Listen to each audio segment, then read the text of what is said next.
Bang! Neeves Knives. I'm Jared, and we are live on Neeves Knives Live, ladies and gentlemen. Hopefully, everybody's doing well. I know we just got done with the 24-hour Knife Rights Live, which was amazing. I know a lot of money was donated, and I think that's so amazing. I hope there's a lot of winners. I still don't know how many winners there's going to be. I don't know if they announced that yet or not, but I know there was a lot of money that has been. I know I donated some, but I didn't enter the giveaway or anything like that. But what's up, Jason Brown? Now, I asked you guys if you guys wanted to go early. I got crickets.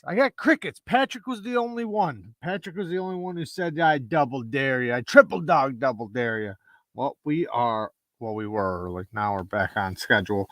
Doing well. Bored and hungry for junk food, but doing well. Hey, calm down on the junk food. Calm down. Sup, dudes? All right, so somebody was asking me, and I didn't realize it, I guess, in the first impressions about the Tucson 303 button lock that you can front flip it. Now, you can kind of see it. Now, the thing is, though, you can, but it's not great. The problem is when you go to front flip it, you go like this, it breaks, and your finger goes here, and the thumb stud hits you. So you have to swing it and get your thumb out of the way, like, fast. If you do that, then yeah. Fuck. It'll get you, though, man. It'll pinch the shit out of you. It's not, sorry for my language, but yeah, it's not, I don't know. Maybe they advertised it as a front flipper. I wouldn't. To be honest, like, I did it just because somebody asked. But yeah, you have to, like, swing it and then get your thumb out of the way because it will get caught in between the scale right there. See how, like, it pinches right there? It'll pinch you. Or it'll just hit you and stop. And then that don't do no justice either. But the thumb studs work great. Detent is nice and strong. The thumb studs give you a lot of leverage, though, because they are big, nice thumb studs. I love these kind of thumb studs. They allow you to get your finger on the sides of them. And you get really good purchase on those thumb studs. Like, you can really get pressure when you flip it. Now, we're going to talk about an old Tucson really quick. And I do have another order.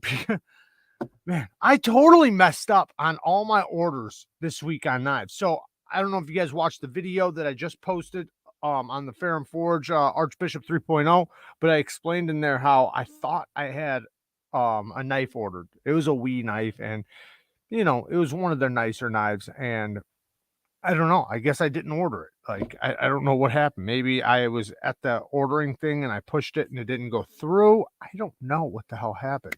Something happened, though, and I didn't get it. I didn't even order it, I guess. So I've been sitting here waiting for a knife that's not coming. Next thing that happened was I ordered one of those petrified fish knives. I ordered it from somebody's link, I think, to kind of help their channel out, and it's coming from China. I didn't know that. So I'm screwed up on that one too, because now I got to wait like a month to get it when I could just order it from Blade HQ or, somewhere else. I think it's awesome that I'm helping the channel out, but I'm probably just going to order a different one. At least now I'll have, because I ordered the blue jean one, the blue denim one, but now I will get the black and brown micarta one. Jared, did you get a tattoo behind the left ear? How did you see that fast? No, that's Carrot. Carrot got some tattoo pens or whatever, and she started fucking with me while I was sharpening. So, yeah, got me a little knife tattoo behind the ear. I don't even know what it looks like. Yeah, it's something I can't believe you guys seen that fast. Holy shit. I didn't even see it looking at the camera. Oh, I guess, like, your guys' view is probably better than mine. I'll watch it later. I have a program at my school to handle right now. All right. Catch you later then. Shout out to Najid Rafi. Hopefully I pronounced that right. I have a beluga coming, but I ordered on their site, so who knows when it'll get here. Yeah, that's the problem I got right now, man. It's like, damn it, I wanted to show up because the reason why I ordered it, to be honest, was for the channel. It was, I mean, I want the knife, but the reason why I want it so bad is because people have been screaming about it. So I figured I can't do like a best budget knife of the year if I don't have all the best budget knives. That, you know, I'm trying to get as many as possible. So I'm going to have to order that one from another site so that I can get it faster. And then the other one, when it comes, I'll just trade it or sell it or something. Or maybe I'll like that one better. I don't know. We'll see. But a Tucson we're going to talk about really quick. I seen, was it Seems Logical? Somebody said something about a Tucson a second ago. I thought so. Anyways, maybe I'm wrong. This Tucson, this is like one of the most underrated Tucsons there is, and it is phenomenal. This Tucson is so awesome. One, the front flipping action is amazing. They did the jimping perfect, exactly how you want the jimping, the nice sharp jimping that's not too sharp, but it is grippy all the way around the flipper tab. Nice tall flipper tab. Very easy to front flip. I mean, this thing is insanely easy. But aside from that, it's got a hole deployment that's also extremely easy. And it's good right or left-handed. This is a perfect right or left-handed knife. And some people like to be able to flip both. You know, like sometimes I'm in bed, you know, and I'm using my right hand on something, so I need to use my lefty for the flippies. But this is a great option. And, you know, I'm not a huge clip point buoy, clip point fan, but when they're done right, I do like them. And this is an example of that. If you look, it's just like a drop point, and it works just as such. The tip is really good for utility cuts. And the ergos on this thing, oh, they're so good. One, you can just hold back here, but you have the option to go up there. This is a really good one, guys. I know, and this is my biggest thing with it, which is only aesthetic, is this hole. I do not like this hole. It does kind of mess it up for me. However, if you know somebody, you could probably get somebody to make you a scale for this, because this is like the most easiest scale. Like, it's just, you know, you can just cut out a square, chamfer the edges, and then put 2 holes and put a plate on there, you know. So, what's up, Knife Sergeant? What's up, dummies? Let me get that up here. Go and sub to Knife Sergeant. Awesome, awesome channel. But yeah, I had a lot of fun last night. I had a lot of topics to get through. I figured I'd be able to get through them faster, but you know, sometimes it just doesn't go that way. So there are a lot of topics that I did not get to that I wanted to get to, but that's okay. Shit happens. I had a great time with blades and fades, but we do have a few. I was going to just wing it tonight, but then I did write down some topics, but we don't have to go through them, but I did write down some topics. Now, one I want to talk about just really quick, because I brought it up in the video I just posted, but Asher knives. So people have brought up to me that their site is not secure, and it's not a secure site, but the checkout is secure. So you still, the thing is most people will never know that because they'll never get to there. What happens is they'll go through the site, they'll go to pick the knife, and then they'll see that it's not secure, and they'll never get to the checkout. There's blades and fades right there. But if you get to the checkout, once you go to the checkout, you will see it is secure. So I just want people to know that on the Asher site, it is secure once you go to the checkout. Awesome, awesome knives.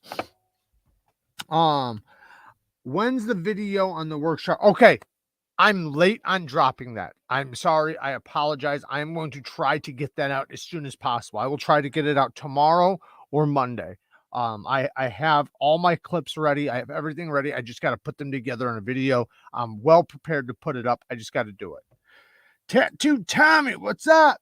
Got a giveaway going on my Instagram right now. You guys hear that? On Instagram, Knife Sergeant has a giveaway going. So go and get in that giveaway.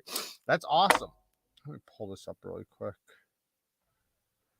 Yeah, awesome. Hell yeah. Yeah, here we go. Eggs and Ham. Go check out Eggs and Ham's channel. This Tucson, man, I'm liking this Tonto. Ooh, this thing is so smooth. You know what I didn't know? Oh yeah, I should have mentioned this. Where is it? This little Tucson right here, this little guy, the frag pattern, this was actually designed by a 9-year-old. So if you guys look, I actually talked to the designer. If you look, there's two designers. So we have Mazwan Mokhtar's design, and then we have the other designer's logo right there. Anyways, that other logo is another designer, and it's actually he must be related to Mokhtar because they have the same last name. Anyways, his 9-year-old son drew a knife, and I actually seen the drawing and everything, and this was the drawing, this was the picture, and I mean, it looks perfect, it looks exactly like what he drew, and I find that awesome, man, that a 9-year-old, you know, drew a knife and it got put into reality. And he told me that his son was so excited seeing it on, you know, on a channel and everything else. So I think that's amazing. Shout out to you know, the 9-year-old. I don't know his name, but shout out to him for designing an awesome little knife, because it is an awesome little knife. Now, he did say that he's not going to do these clips anymore, but awesome knife. Where we at? All right, so no problems. Wait. Dang it. The designer is 9 years old. Pretty cool that a kid that young is getting involved. Absolutely, because I remember when I was 9 years old, I was all into knives. Like, I was deep into knives. So I would have loved at that age to design, or to even write something on paper and then to see it in reality. That'd be amazing. Even right now, as a 35-year-old, I think that's amazing. So I can imagine at 9. I wonder if the 9-year-old picked the frag pattern. Yeah, the drawing actually had the frag pattern on there. That's what's amazing about it. It looks just like this. I mean, you can tell it's a drawing, but it's the exact same thing. Like, he did a great job on it. Yeah. Yeah, for my liking. Yeah, right. He drew it just for me. I'm good with iPad. Let's come up with something. Well, we got the iPen and the iPad with the iPen, so you can do like really good drawings and stuff. I'm not good at it, but Kara, she's really good at it. That's actually how we did our logo. Was on there, and she's actually done logos for a bunch of people. A bunch of people have came to her and asked her to do their logo. Start them young in the hobby of knives. Even if they don't stick with it, they won't be afraid of knives as an adult. That's how I feel about everything. I feel that way about everything. Most people don't fear the things they understand. So I think the biggest threat to society is people not growing up understanding things. And we can blame it on technology. We can blame it on so many things. But when you're a kid and you grow up, being hands-on with things, you learn how things work, how to use things, and then you're not scared of them. And then when you hear the fear-based things coming out, you know how bullshit it is. Sorry about that, guys. So let's talk about coarse edges really quick. We're going to talk about some coarse edges. Patrick says both my boys have knives 8 and 11 years old. I was carrying a knife at 5, 6 years old. Oh no. Your donation made me spill my coffee. But thank you, Gregory. Looking forward to the design of Neevesknives Bang Model 1. Hope it's M390. Well, I was thinking like some 14C. We'll see. Let me clean this really quick. I'm going to freak out if I don't. It'll take 2 seconds. It's just a little drippity drip. But I thought about like doing like a titanium model, like a titanium with micarta or something. But then I thought about like I could probably get the price down a little bit if I used like some sort of mid-grade steel, which there's only like one company that does that, which is Tucson. Tucson's the only company who uses the mid-grade steels with the high-end materials. So I thought maybe about doing that, but I don't know, maybe doing some S90V or M390 or something. I think guns you should start later than knives, though. A mistake with a knife may draw blood, but a mistake with a gun could take a life. So I think the exact opposite. That's why I think you want to start them as young as possible. Obviously, you want to start knives first, right? Start knives around 2, 3 years old, right? Because you teach them that it's sharp, don't touch it, blah, blah, blah. Then at 4 or 5 years old, now they're able to touch it, teach them how to use it, but firearms, I think they should be started as soon as possible. The sooner the better, because their curiosity will get the best of them. So you don't want their curiosity of wanting to know to overcome them and them try to find it or whatever. So it's good to just teach them. I was taught as a young kid how to do everything. Like I was cleaning guns as a very young kid, hunting everything. And I think it's very important for children to know how to use firearms. Now, I know I had my instances with firearms, but that had nothing to do with me growing up with them. That had to do with, other things. But it's I know growing firearm definitely made it safer for me on the streets when being involved with firearms too, because that was inevitable. So that was going to happen no matter what.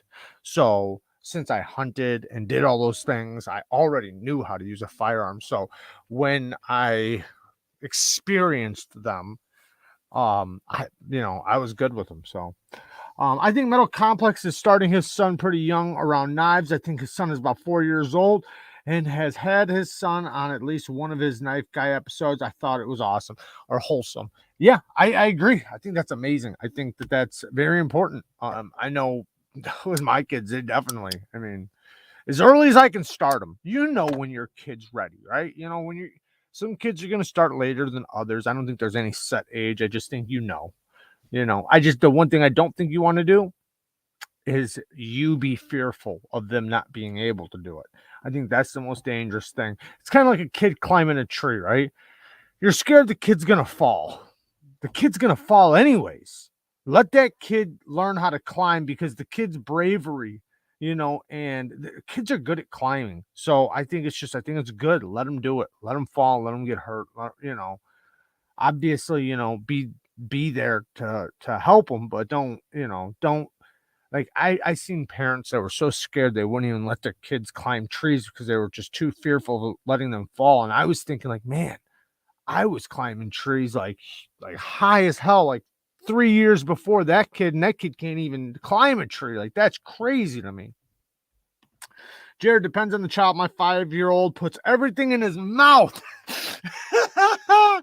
including the pet guinea pig. Once he figured out how to open the cage, he's not ready for us. That's what I said. Like, there's obviously different kids, right? There are different kids. Like my little sister, right? She wouldn't have been right for it either. But you know when your kid's ready.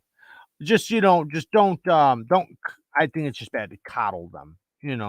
Let them figure stuff out.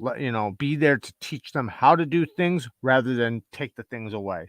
Like, everybody's seen the parents where they're constantly taking the things away from the kid rather than teaching the kid how to use it. He said he also has training cold steel knives for his son too. Bang. Oh, I learned that fearful thing too. Sometimes after they fall, they look to their parents to ask, should I be crying right now? Exactly. Or should I be getting up and running around? Right. And your reaction based on I see everybody's seen that, right? Where the kid gets hurt, the kid's not really hurt. The kid gets hurt and looks to the parents. And if the parents are like, oh no, instant cry. They'll just, "Ah," but if you just get up, then they're just running around again. Kids are tough. Kids are a lot tougher than we give them credit for. And man, you just you got to let them get hurt. Pocket check. I got the Tucson TS 223 in the pocket because I got a screaming sharp edge on this bitch. Ooh, it is so sharp. This thing is nasty sharp. I don't know how good it's going to come up on the camera, but it is a mirror edge. This one's the 14C one. I sent the M390 one over to probably not going to come up on camera, but I sent the M390 one over to, who did I send it to? Oh, Lefty. I sent it over to Lefty, but this one, man, whoo, this bastard is sharp, boy. Clean. So sharp. This will definitely whittle some hairs. Making a mess. But I wanted to talk about coarse edges though, because last night we were talking. I wanted to get into it, but I don't think sometimes I feel like after my live, I didn't really get to explain something maybe the way I wanted to. And this happens all the time. Like every time, like afterwards, I start thinking about like, did I put that into a way for people to understand what I was trying to get out? Steven ST102 today. Crazy, fantastic, cheap knife. Action is ridiculous for such a cheap knife. Yeah, a lot of people are getting those. 14C28N is shamefully underused in knives nowadays. I think it's better overall than D2. I think it's damn sure better than D2. Seems logical. Says, what's your opinion on YouTube taking away showing the dislikes to the public? I think it's stupid. I think it's you guys already know how I feel about that shit.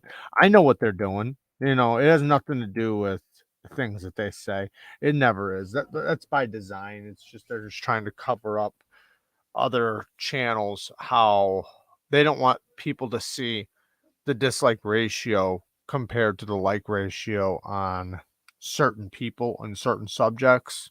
So they take them away so that you think you are crazy. They want you thinking that normal is not normal.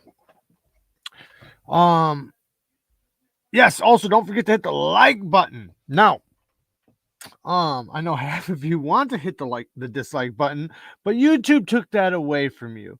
It's like, well, I think what they got it, but they just won't show you how many. So it's there, but they won't show you how many. But yes, don't forget to hit the like button. Now, coarse edges, because yesterday when I was talking about fine edges, what I was basically trying to say to sum it all up into one little category, I was basically saying that, you know, when we think about edge retention, we think about the total number of, you know, cuts. Like say an edge can do, you know, blank steel, whatever steel, you know, how many feet of cardboard should it be able to cut, or rope, whatever, right?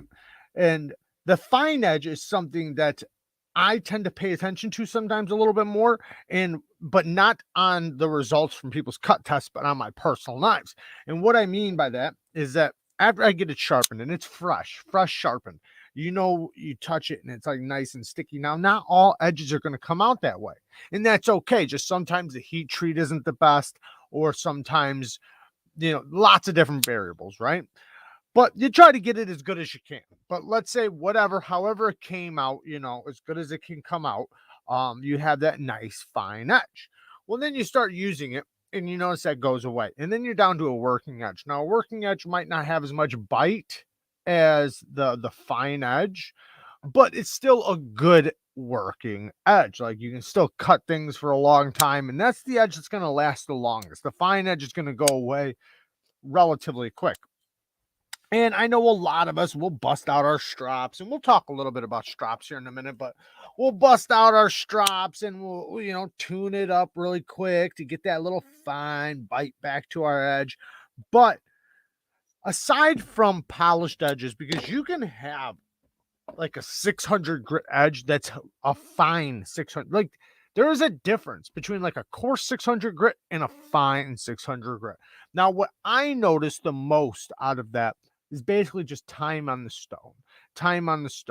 You know, like you can take a 600 grit edge and spend a little bit more time on a 600 grit and make it a little finer than if you just finished on a 600 grit and you didn't really spend too much time. You just put it on there and it's a little bit more coarser.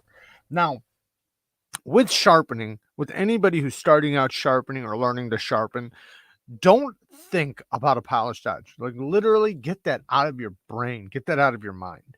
The polished edge means nothing without the coarse edge. If you can't get a good coarse edge, you will never get a good fine edge.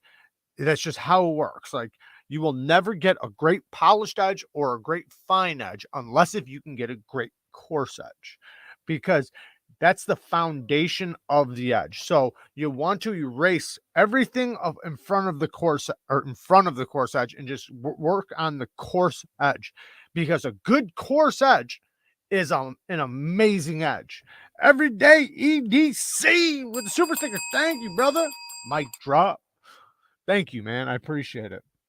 So the coarse edge is in a lot of cases sometimes can be the best, because especially for EDC stuff. Now I'm not saying always there's going to be things that, you know, fine edges are a little bit better on, but usually for EDC the coarse edge can work a little bit better.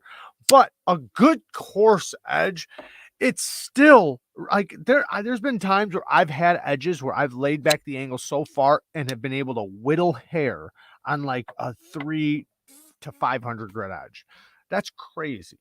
But if you can get that foundation set and get a great coarse edge, and you can consistently get a good coarse edge, then you can start working on getting yourself a medium or in a finer grit edge and have good results. You will never get good results with the other without getting the coarse edge first.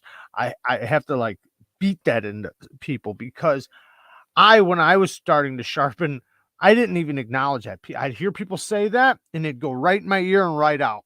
And I would never acknowledge that the most important thing is the first stone, is my first stone. It's just the most important. Jared, what do you think of the DEF CON Valkyrie that's new on White Mountain Knives? Interesting design. I haven't seen it. I can't think of it. I don't know. I can't think of it. I'm sorry. I am offended they took the dislike count away. I'm a victim. Me too.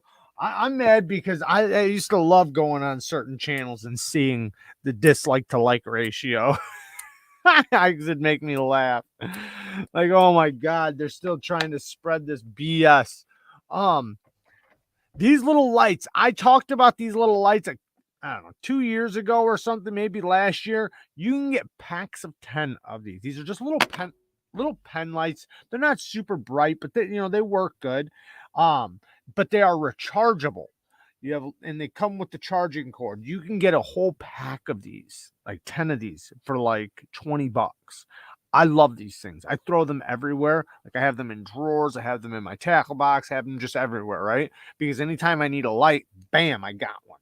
And it's just really quick, really easy to use, but it's rechargeable. And it's got a clip and everything.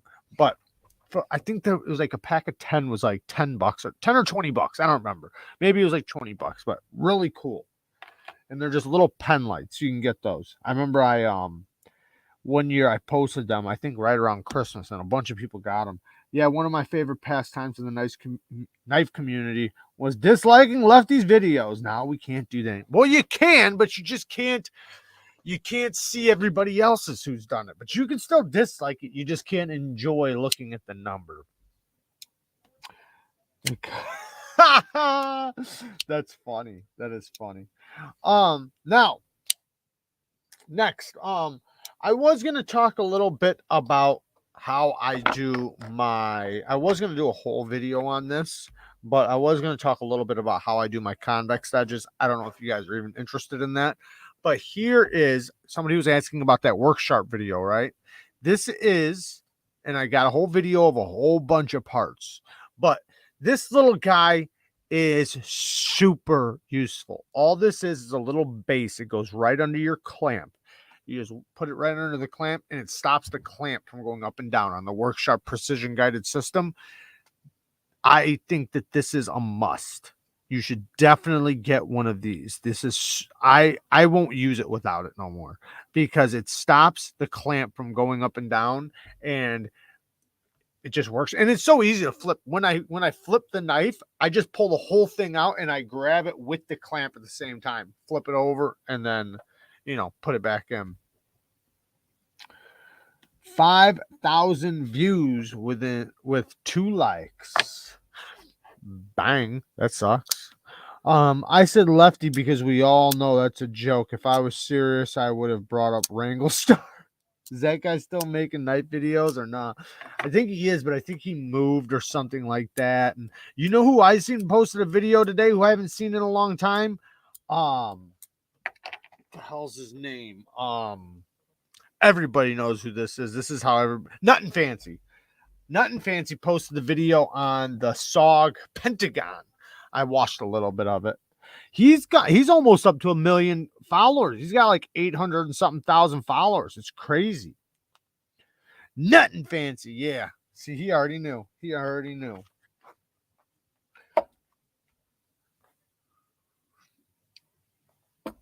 Oh,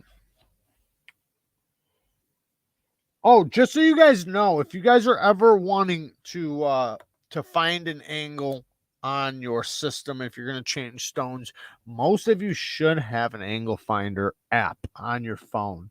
Just download the app and you have an angle finder. Now, I recommend getting a magnetic one, but you can get by with an angle finder on your phone. Big question. I am currently looking to buy my first fixed blade, a good second folder for nothing more than completely destroying it around the yard doing worm. Any suggestions? I see. I like to recommend the hell is that one cheap brand called? Damn it, I can't even think of the name of it. But Essie's really, really good. They have like the best warranty. What is that one really cheap? They have like really, really cheap fixed blades, but they also have like $80 ones that are really good. They're like $15 normally though. What the hell is the name of that? Everybody's got one. I can't even think of the damn. Yes, thank you. Seems logical. More knives. A more knife. You can get there's like an $80 one. I forget the name of it, but it's a more knife. That thing is indestructible. Everybody loves that thing. Yes, thank you, Mora. So I think the more knife would be probably your best bet, best bang for your buck. They have some in 14C28N. They got $15 ones, all up to $100 ones. If not, I would say Essie. Tops is like the best, but most people don't want to spend that kind of money on a fixed blade. But yes, if you want a one and done, thing is that I think I don't even want to say that because Tops has so many. Tubbs has like 100 different, probably more than that, probably 500 different kinds of knives. So I don't really know any of them like right off the bat, like the names or anything, but you could definitely find some thick boys from them, some indestructible knives from Tops Knives, but you're going to pay for it. It is USA made. Essie is too, but Dutch Bushcraft has the best Mora video. Yeah, they do. They definitely do. Would you say Tops is Tops? I would say Tops is Tops, but the best, in my opinion, for outdoor hunting, camping, stuff like that is who's that guy? He's got a house for his logo. I can't think of the name. If somebody says it, I'll know it right away. His logo is a house. He's USA made. Damn it, what the hell is it called? Somebody knows. Somebody knows. I have a workshop whetstone that has a 1,000 and 6,000 grit aluminum oxide stones. Should I buy a coarser stone or should it be okay? No, definitely buy coarser stones. Start with like 200 grit and then work your way up to 400 grit, 600 grit, then 1,000. You never want to start with 1,000, especially with aluminum oxide. Get diamonds, get something low grit. You don't have to have diamonds, but diamonds work really good. They're really easy. There's no maintenance or anything. Yes. I thought I seen it. I guess I didn't. But yeah, get low grits. Like I said, the most important stone is your first stone. None of those other stones matter without your first stone. So get a nice coarse one. You can go 300 grit and under. 300 grit and under. That's what you want to start with. Next stone, 400 or 500 grit, 600 grit, then move your way to 1,000 grit if you want. But to be honest, like my most common edge is a 600 grit edge. Most of my knives won't even never see 1,000 grit. Now, yes, I do like to put 1,000 grit on some of them, but it depends on the heat treat, the steel, like so many things of whether or not I'm going to take my edge up that high. Because in most cases, a 600 grit edge is going to be more effective on most steels. Now, yes, there's very good steels, certain steels that take a really good polished edge, but a lot of them, you start using them and they just get slick. Essie has an amazing warranty, the best warranty. Gerber, Bear Grylls juices are obviously the best. Somebody's got some jokes. Somebody's got some jokes. Don't nobody listen to that. A house logo channel, no, not ring. Come on. He makes fixed blades. He lives in the USA. He has a little like cabin for his logo. Somebody knows LT. Thank you. Knives and other random crap. LT Wright. LT Wright, in my opinion, is like the best. If you want the best camping outdoors fixed blade, can't go wrong with an LT Wright. His shit is like amazing.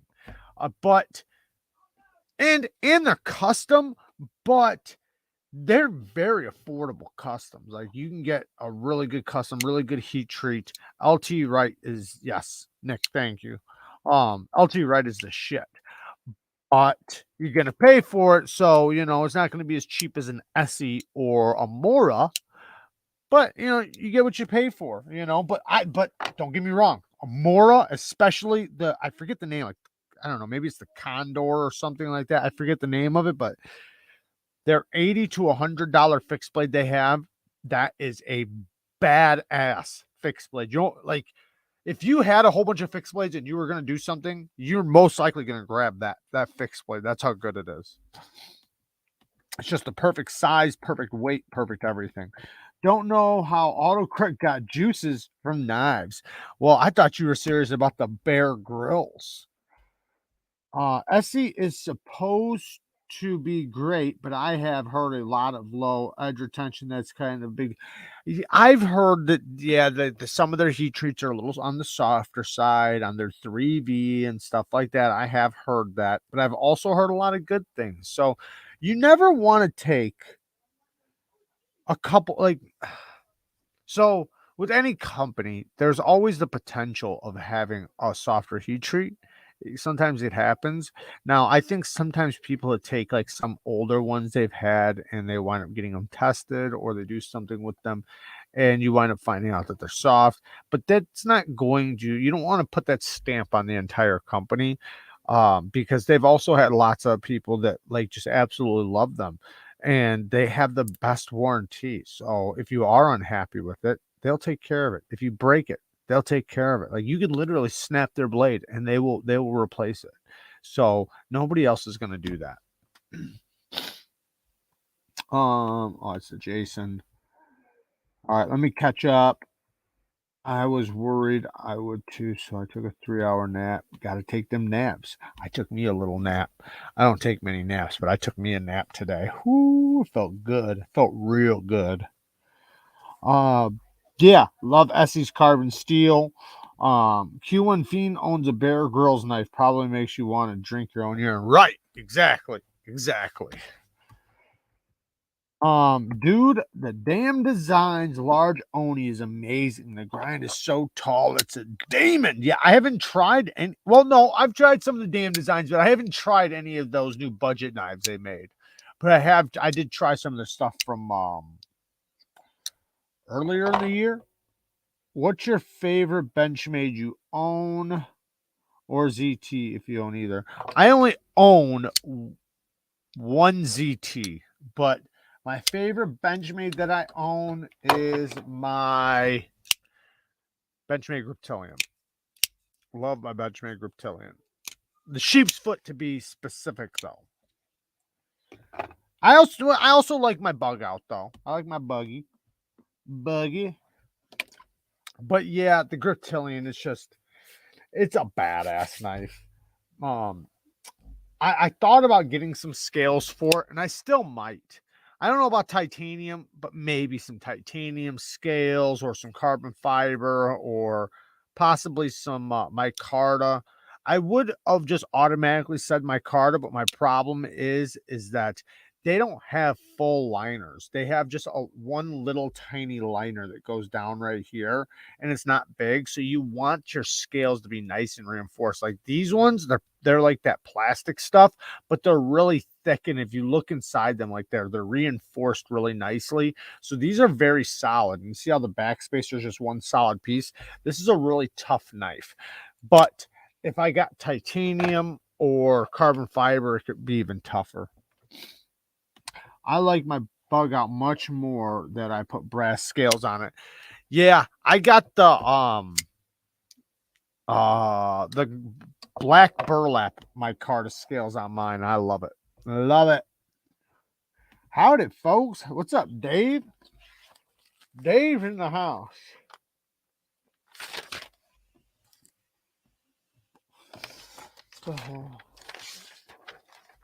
So, I recently got a couple new Tucsons. SE does have some of their small fixed blades, really affordable and forever warranty. Yeah, that's what I mean. Like they have an amazing warranty, so you really can't go wrong. If you are upset, you're fine. I've been wanting to put some micarta scales on my 80-20.5, but DLT is sold out on those ones. I liked. Check out Carbidized. Carbidized has some micarta scales. He'll sell you. Yeah, he does. So check out Carbidized on Instagram. If you guys want to check out some Instagram, I actually want to show you guys something really quick because Mazwan Mokhtar. So I picked up a couple models. I'm not going to have them for a long time, but there's these two that I'm like really excited about. So I'm going to show you guys them because I'm so excited about them.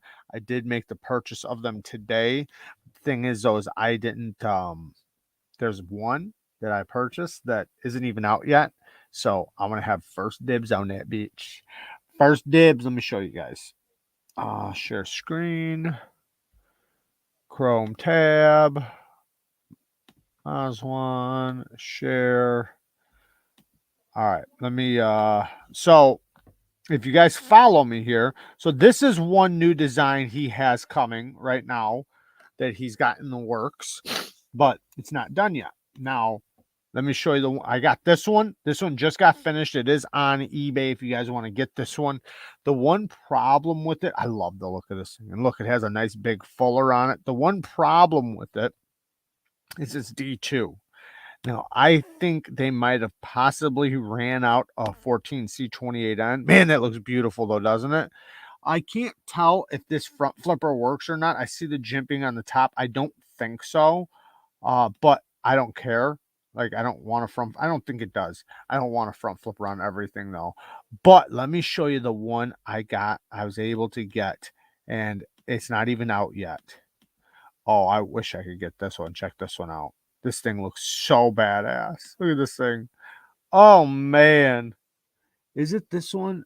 Man, I gotta look at my list. But that thing looks so sweet. Look, that's a button lock too. That thing looks badass. That thing looks sweet. But that's not it. Ah, shit. Guys, let me show you something. All right, come on. Why'd you go down? Okay, here it is.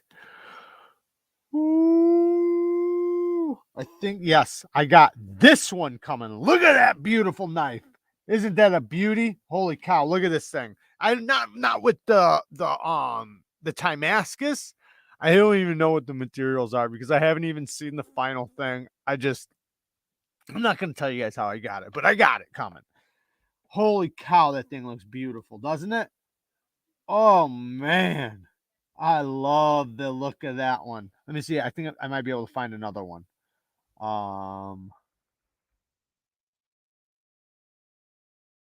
Is it up here? Oh, it's down here. I think there's one more picture of that one. I thought there was. Maybe I'm wrong. I'd be wrong.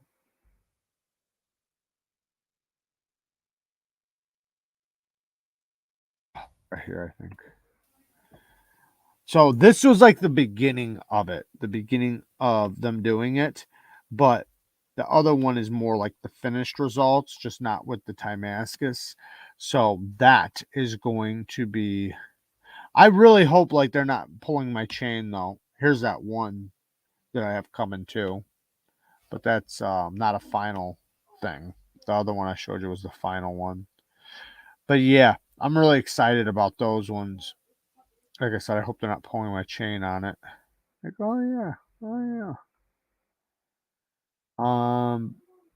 But yeah, Mazwan's got some great designs. Here's one right here, but like, these are computer generated, but you can see it right here. I love it. Let me get you guys in here. Badass. Any advice I got? Wait, any advice? I gotta lighten my D10 on my Tucson. Yeah, watch my video on it. I got a video called adjusting a detent or something like that. Watch that video. It'll show you how. I show you step by step, day by day. Not gonna tell us how he got it. Jared, you sure you want to leave that up to the people's imagination?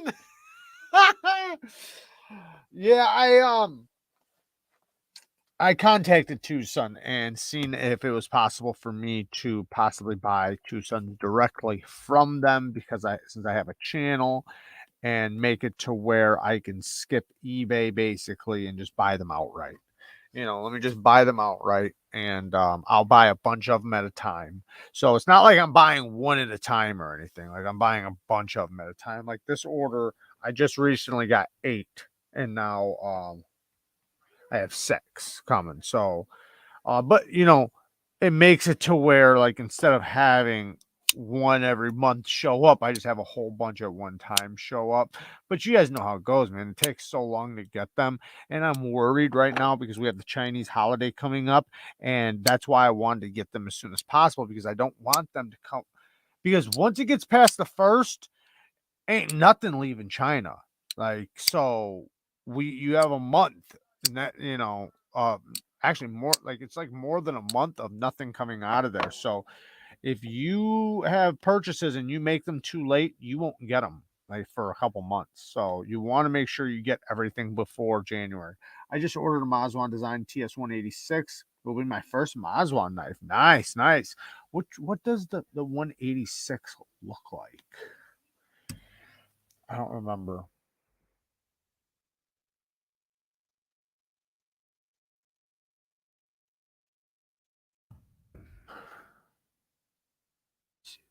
Real quick. Oh, okay. Um, is that this one? No, is it? Maybe it's not. Maybe it's not the one I'm thinking of. I don't think it is, because I just got this one, but I don't think it's that one. No, it's not. It's a little different, because the one I'm thinking of is a jelly cherry. Very cool though. Mazwan does some really good designs. Oh, I'm sorry, guys. I should have showed you what I was looking at. This is what I was looking at. It looks pretty cool. I have one that's kind of similar from Jelly Jerry, but it's not the best. This one looks a lot better though. The Kingfisher is what it is. But yeah, I don't remember if I ever tried the Kingfisher or not. I don't think I did. If you were talking about Chinese New Year, that's not until February. Okay, well, either way, like, once it hits, is that's when it's so hard to get anything from them. And what I was saying was that, because, like, from right now, right, if you make an order, it's going to be at least a month to get it, right? Well, usually, I'm not going to say at least. Sometimes it's 3 weeks, but a lot of times it's a month, or sometimes it's even more. So that would bring us all the way to, like, the beginning of January.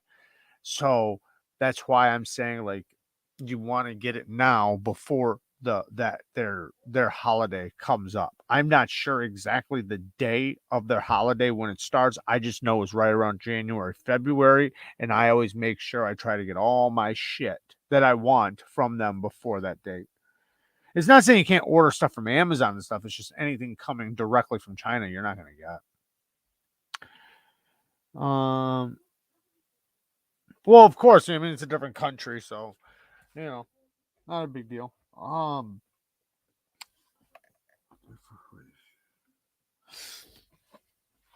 I mean, they were really cool, and I got a message from a custom maker today letting me know why my knife is almost done. So excited. That's awesome. Good for you, man. Good for you. Seems logical. Says it starts February 1st. Um, I was really happy that like, they contacted me. It's kind of cool. Like, some of the companies, you know, I know they're Chinese companies and everything, but they'll contact me, you know, and like, you know, wish me happy Thanksgiving and stuff like that. They'll send me stuff, you know, and just be like really cool and kind. And you know, I some people might look at that as a bad thing, you know. I think that's kind of a good thing because a lot of these guys, man, you got to imagine they're just knife nuts. They're just knife nuts, and they enjoy, like, sometimes I'll get comments on a video and they're so excited.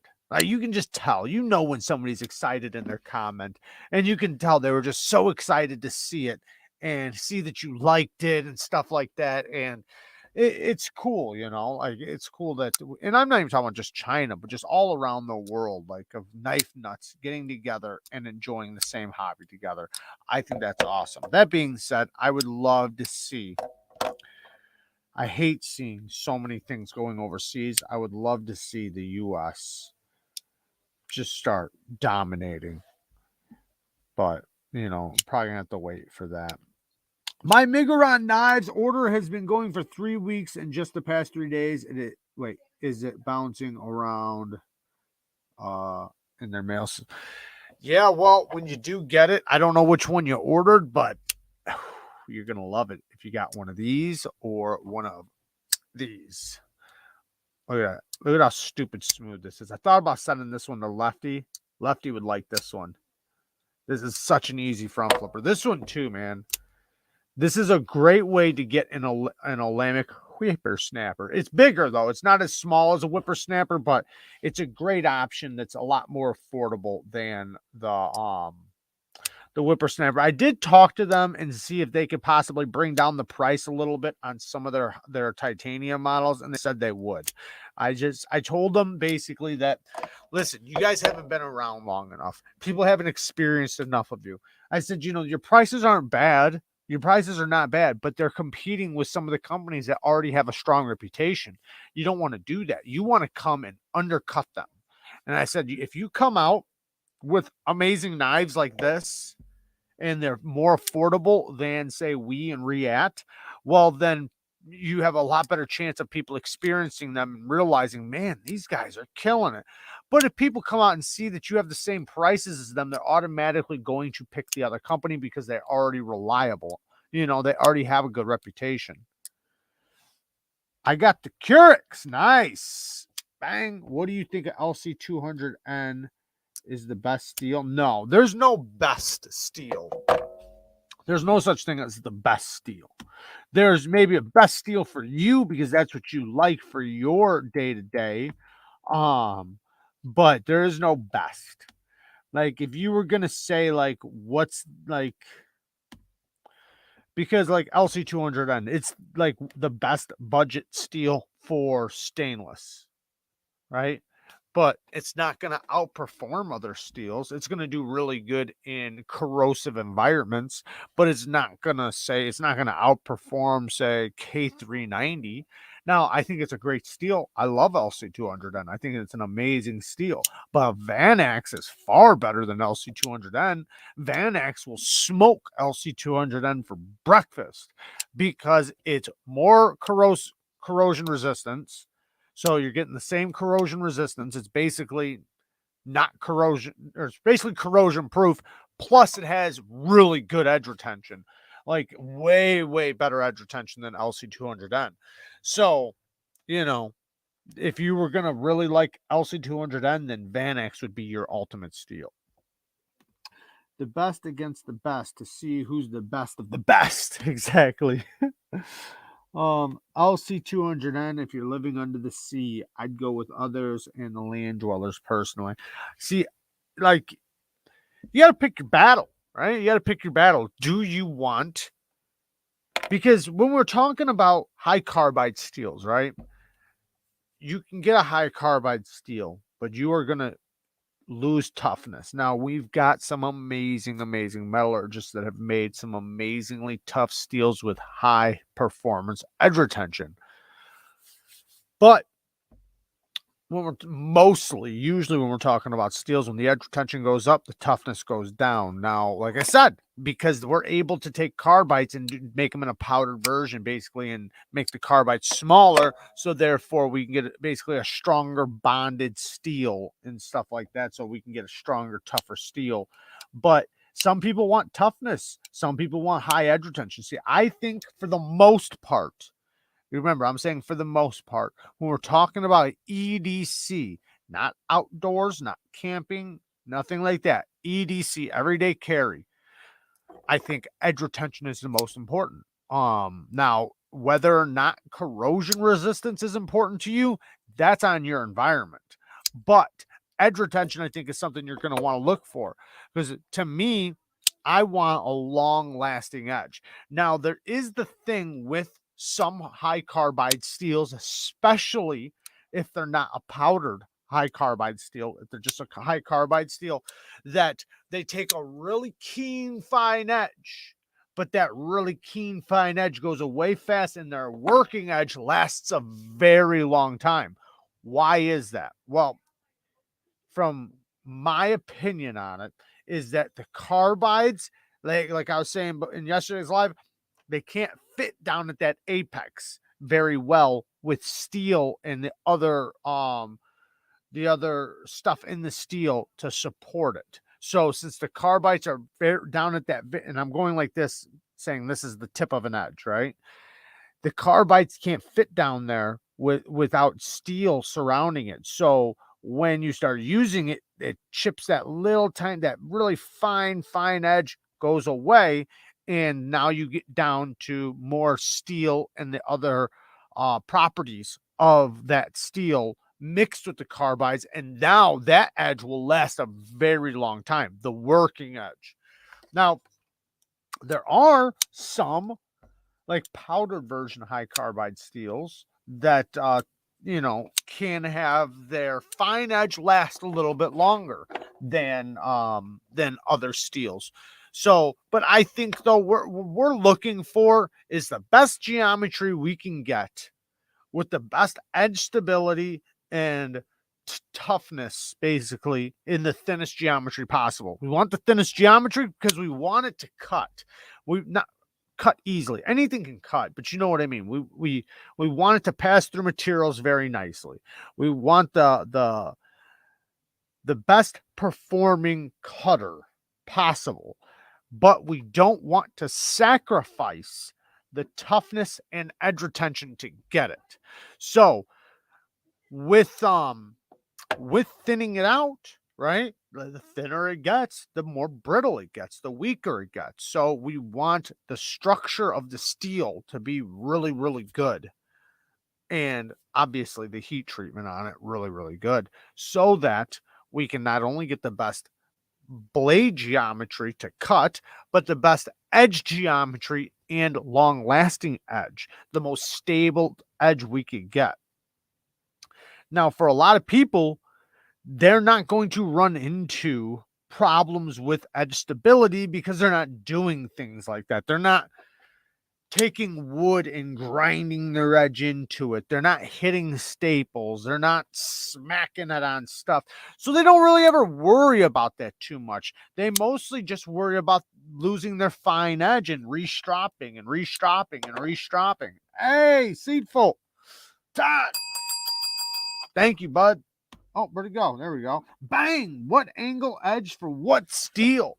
So that's a difficult question, because the next question would be what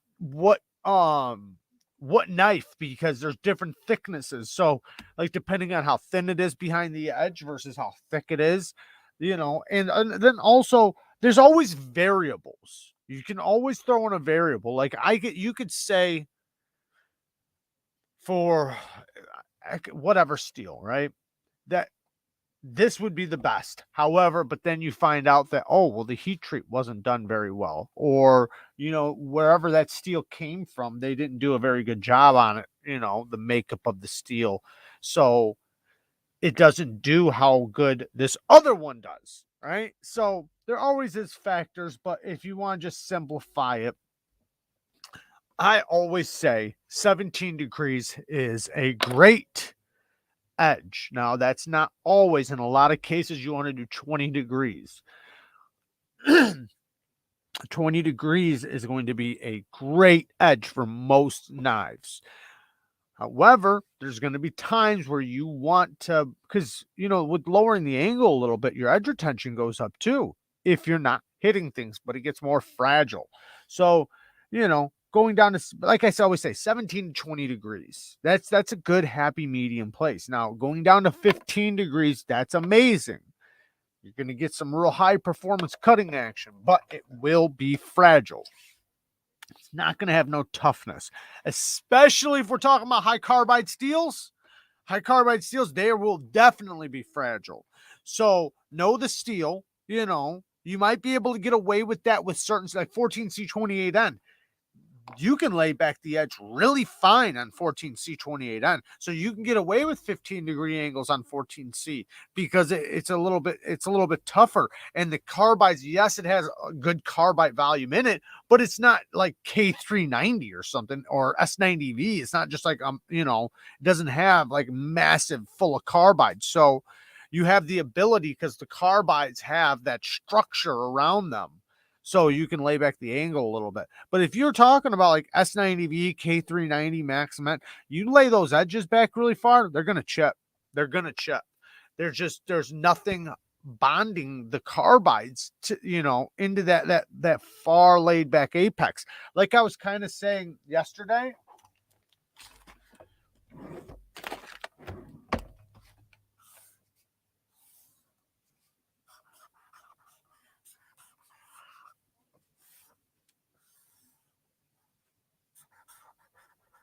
think about a carbide.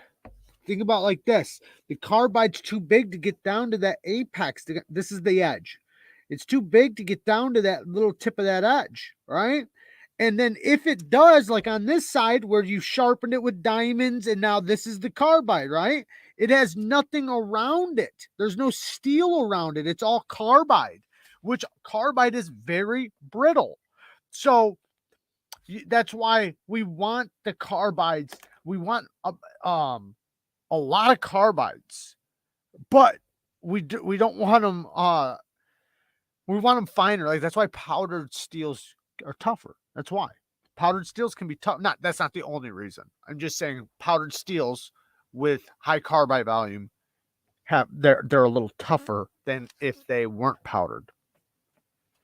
But when you have the carbides down there at that apex, that's why sometimes doing a higher angle, it'll be a tougher edge because now the carbides have steel and other properties surrounding the carbides, bonding it together. So, but when you're talking about a high carbide steel, you lower that angle back really, really far. Yes, it's going to be nasty sharp, nasty sharp, but damn it, it's going to be brittle for sure. You will get micro chipping with certain, like I said, you take Maximet. Usually if you lower that angle back 15 degrees per side, now I'm talking about like, on regular heat treats, obviously there are some really good heat treaters out there, but for the most part, a lot of times it can end up being brittle. Now, like I said, we've seen Triple B do some amazing shit. Triple B, man, he's doing things that, we never even thought was possible with some of his heat treats. Stay sharp a lot longer though. Well, I don't know what you're referring to. I watched a video of this guy so excited about buying a Hummer. I said to myself, I bet he doesn't make it a mile. The guy made it about a half mile. What the hell was that about? I watched a video of yours and it helped me to lighten my detent a little bit. Yeah, absolutely. Yeah, I was telling somebody else, you can go if you want to learn how to tune your detent a little bit, you can go watch my video.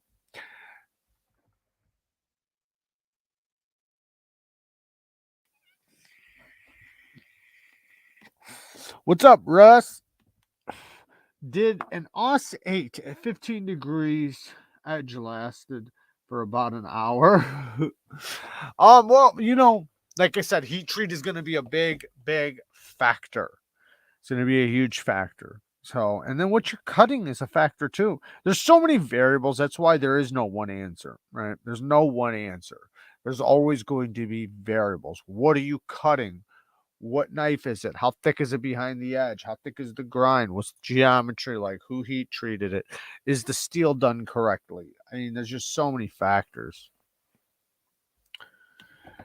Lower angles stay sharper, longer on knives.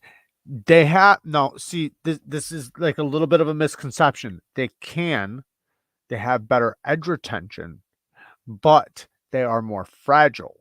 So, if you're cutting specific things, yes, they can cut for longer geometry cuts, but they can also, depending on the steel, with certain steels, get microchipping, and in that case, your edge retention is going down. So that's why, you know, sometimes people do like a really low angle and they put a micro bevel on it. If you micro bevel it, now you're going to be able to get that low angle and toughen it up a little bit. So, there's so many factors. Nothing wrong with Aus 8. It's easy to sharpen. So, no, nothing's wrong with Aus 8. Aus 8's a good steel. Great steel. I like Aus 8. Cop says he hates Aus 8. Never again. Like I always say this. Don't put it this way. Okay, let me just tell you guys a story, which I've told this story a little bit. Actually, I'll tell you two stories. One was a ZT. I got a zero tolerance 0450 S35VN. If I determined my experience from that knife of S35VN, I would never ever buy S35 ever again. It had the softest heat treat I've ever felt in my life on S35VN.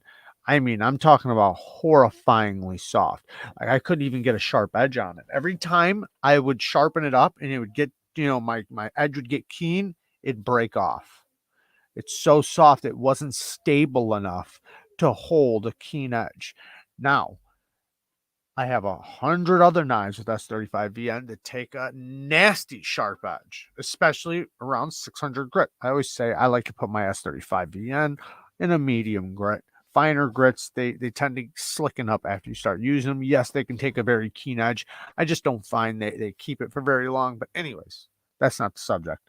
Then Demco's 80-20.5. Now I've gotten I don't know how many knives I have in Aus 10, but I have a few. And I've sharpened a lot, like a lot. I've sharpened, I couldn't tell you how many Aus 10s I've sharpened, but I've sharpened quite a bit. And I know how Aus 10 sharpens. And I always liked Aus 10. Now, then when I got the Demco 80-20.5, it was something else. Like it's soft or something. Something's up with it. And I've sharpened a couple of them, and the other one was very similar. Mine, it gets sharp, but not that keenness that you want. It doesn't get that keen edge. Now, I have other Aus 8 or Aus 10 from Kubi that takes a ridiculously sharp mirror edge. The stuff on the 20.5 does not. It's like as soon as I get to like 400 grit, it starts losing. Like same thing like the S35. It doesn't get that really keen edge you want when you touch the edge, and you're like this, and you're like, "Ooh, buddy, that's sharp." It doesn't get that. It's like you can just like run your fingers up and down it because it just, I don't know why, but yes, my ZT had erectile dysfunction. Exactly. I'm glad you could explain that to us or for us. Been having that problem trying to sharpen my buddy's Cobra Tech. So I don't know what Cobra Tech is, but just the name makes me think soft. Just the name, like M Tech. Don't ever send me an M Tech to sharpen. I won't do it. They're all some of the hard. People always ask me, "What's the most difficult steel you've ever sharpened?" And everybody expects me to say Rex 121 or Maximet or S90V. Nope. Simple stainless steel from M Tech. That was the most difficult steel I've ever sharpened. It doesn't get sharp. My Aus 8 Biker Magnum Speed Monster. Damn. in the Tonto didn't even last 6 months. Locks broke and the screws snapped and fell out the first time I dropped it. Sucks because it was my first knife ever. Yeah, but you know, the thing with your first knife is that you use it when you have a knife collection. Sorry for drinking in the mic, but when you have a knife collection, you have the ability to use different knives. You know, you tend to recycle knives. You know, you'll use this knife one day, then you'll go to this knife another day, then you'll go to this knife another day, and you'll say, "Oh, I have a little bit of a harder day today of cutting, so I'm going to use this knife instead of this knife." Oh, you know, like I don't know what I'm doing today, so I'm going to carry this knife. You have the ability to do that, but when you only have one knife, it goes through everything. It's the one that has to handle everything. So you tend to abuse it a lot more than if you had multiple knives. Maurice is in the house. Shout out to Maurice Clemens. I despise the world. What's up, Dr. J? What's up, Maurice? Maurice is in the building. Cobra Tex parts are made in China and are assembled in the US. I don't even know about Cobra Tex. So when I hear names like that, like, don't get me wrong, I know there's some, like, say, Microtech, right? If you didn't know any better, Microtech sounds like one of those crazy Chinese companies that are trying to sound tactical, but USA company that's badass. Now, Cobra Tech kind of sounds like that, and I don't know how to feel about them. Oh, he's talking to Sniz. What's up, Seth? Yeah, I know all. You see, you're trying to piss me off is what you're trying to do, Sharp Dad. I just did a video. I'm just messing with you, but I just did a video where I unboxed an Archbishop 3.0, and I was so mad because I had the opportunity to get one and I didn't get it, and then they were sold out. And the knife I thought I bought, I didn't buy, so I didn't wind up getting the knife I thought I bought or the Ferrum Forge. And that's a good one, man. Good for you. Congratulations, because that's a good knife. Well, I looked tough and the blade was thick, but the lock failed just from opening. It snapped on itself. Got a cold steel recon one now and love it. That's the way to do it. Yeah, if you want some lock strength, get yourself a Triad. But yeah, those cheap knives, man, some of them, I don't know how cheap that knife was, but you know, it's kind of weird because like years ago, man, the lock strength I think was not that they were weak, but I don't know. It's hard to say, but with lock strength, you know, some of them are strong enough to do knife stuff, right? But there are companies that try to make their locks incredibly, incredibly strong. You have to know what you want. Do you want, and when we're talking about an incredibly strong lock, we're talking about you doing dumb stuff. Maurice, back again. Baseball's better than life. It's fair. Thank you, Maurice. Thank you for the donation, brother. But most people don't need what you need is a stable lock. You need a lock that's strong enough to cut stuff. Most people don't need a lock strong enough to baton. Most people don't need a lock strong enough to stand on the back of the knife if it's stuck into a tree. But if you want that and you know you're going to be doing stupid stuff like that, well, then get the appropriate knife.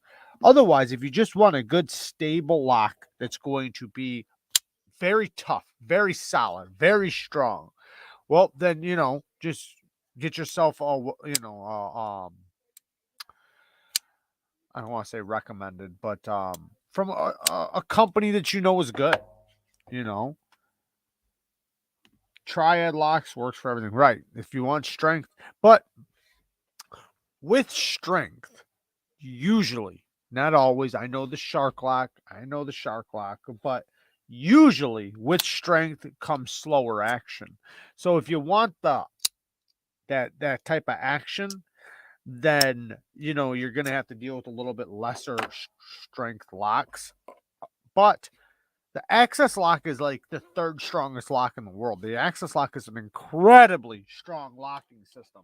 So you can get an incredibly strong lock from an Access lock. And you can get very fast action. So, and then the next in line would be the compression lock. then the frame, then the liner, then probably the button lock.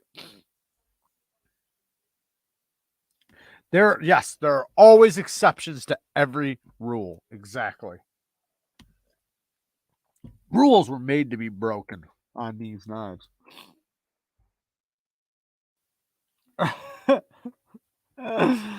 Oh, with power comes great responsibility. Yes, it does. Uh-oh. Canada was here briefly. Uh-oh. Uh-oh. Get him the fuck out of here.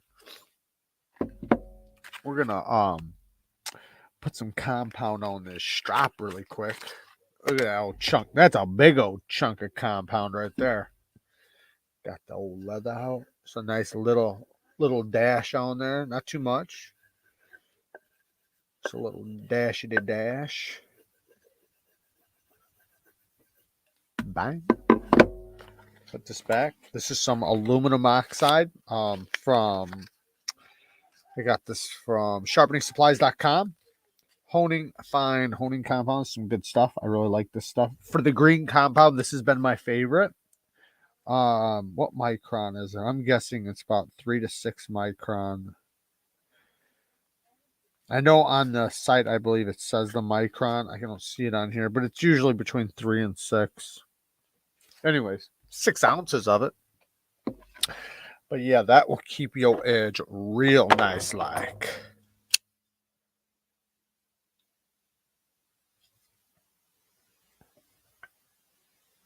Thing is, you with aluminum oxide, especially the older your strop gets, the more often you have to apply the compound, because aluminum oxide breaks down, for one, and number two, the more layers you have on there, it kind of just sinks down into the compound, but also it breaks down too. So make sure you reapply often. The first time you apply it, though, will last a long time. The first time, that's the longest it'll last. I want a Finch Harvester. Opinions? Yes, I did a first impressions on it. The Finch Harvester is a badass knife. And, you know, I heard, maybe I should grab it. Let me where did I put it? Got it right here somewhere. Damn it. I don't know exactly where it's at, but the Finch Harvester is a fantastic knife. It's I heard from Lefty's channel that he said something like he designed it around, like, based on a farm he used to go to or that he goes to. I don't know if it was a knife from the farm or if it just reminded him of the farm. But all I'm going to say is that the Finch Harvester is an amazing workhorse of a knife. It's small, compact, but that thing is a little workhorse. I brought it to work with me. It is super tough, super slicey. The blade shape is perfect for work. Like, you have a perfect shape for utility cuts. You can snag ropes and cut ropes. It's really good at cutting straps. It is such a good little knife. That is my favorite Finch. I've tried a bunch of them. That's my favorite right there. Yeah, I do too. But, 154 cm, there's nothing wrong with that. The Watu is the worst for me. The Watu. Finch is making some really good looking stuff. I'm leaving the Drifter. Yeah, I like everything he's doing, but I'll tell you what, that Harvester has been my favorite. Compression lock is great on most Spider Coats until I don't move my finger out of the way on the Shaman. You just gotta get used to it. If you get used to it, you're used to moving your finger out of the way. I know I am on mine. What the fuck is the TS341 Sidewinder in D2? So stupid. M390 or M390. I think what happened is that I think they might have possibly ran out of 14C or only had a small supply of it and they weren't able to re-up. That's just I don't know. That I had nobody tell me that, but I seen that some of their models that should have been 14C ended up in D2, and the only thing I could come up with was that they ran out. They were not able, because remember, we're going through some droughts, so I'm guessing they ran out and they didn't have the ability to use 14C. Yeah, the bone is slick. I got the green micarta, but yeah, that dyed yellow bone is amazing. Oh man, I wish I had it sitting right here. But yeah, that's a badass little knife. You know, another one that's kind of a little workhorse of a knife, and it's not the same exact shape, but it's similar, is the sheepdog. The hell's in it? The convict. This guy is kind of similar in a way. I know the blade shape is different, but it kind of simulates a lot of what that knife can do too. Like you get good utility cuts, you can wrap behind things, and the ergos are really nice in this. This is a very good work knife.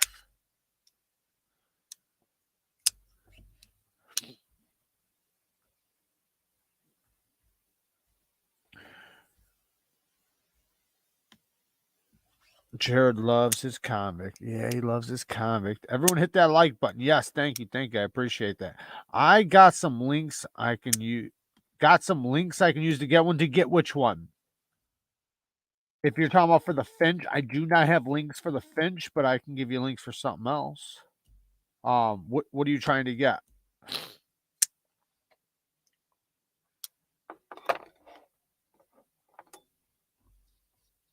Another one that's kind of really good, but it's thinner and stuff. The Artisan.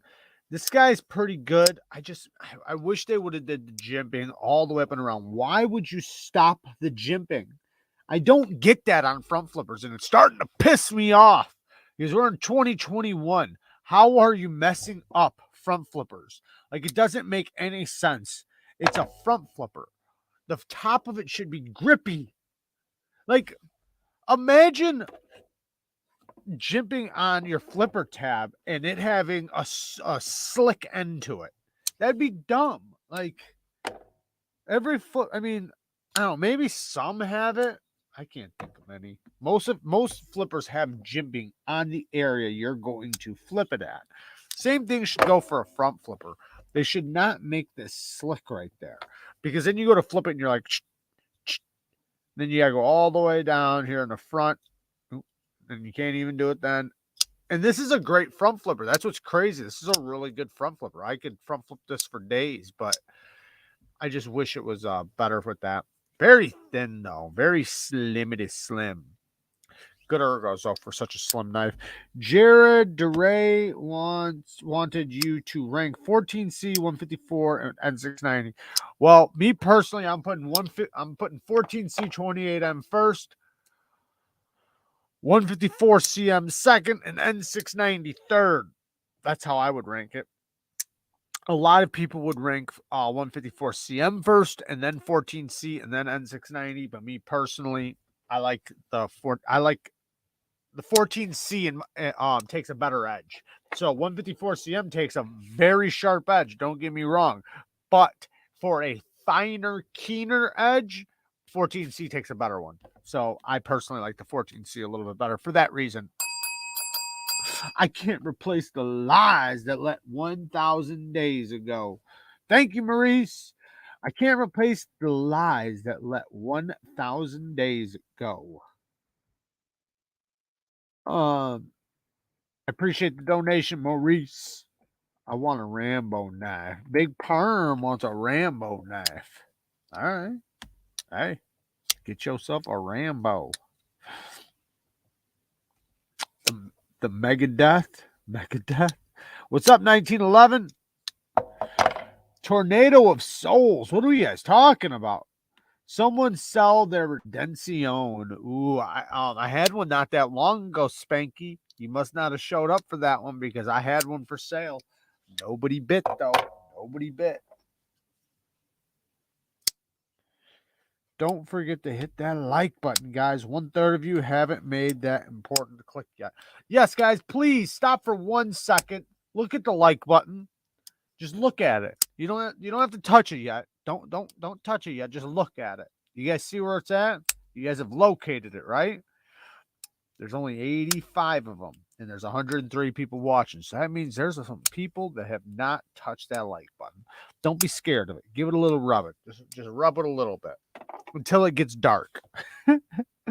Rambo or Rainbow?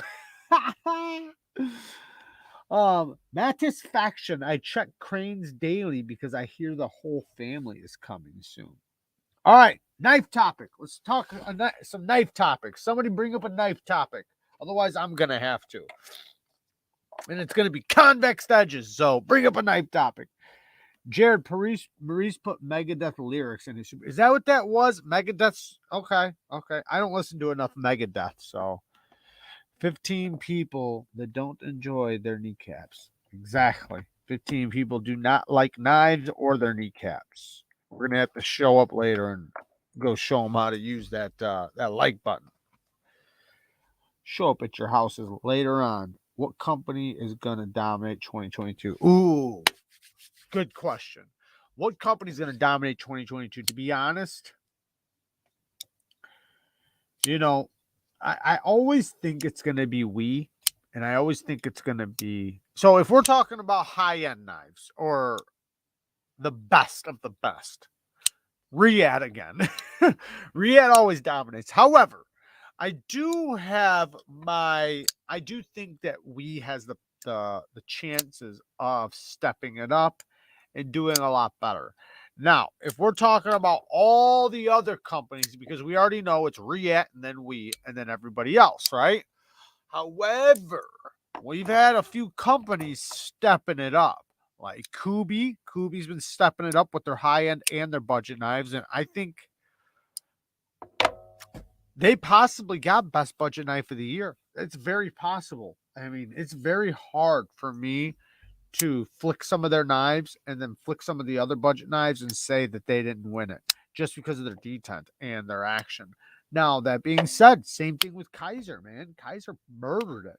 But they fit a category of I guess under 150. So 150 and under, Kaiser killed it.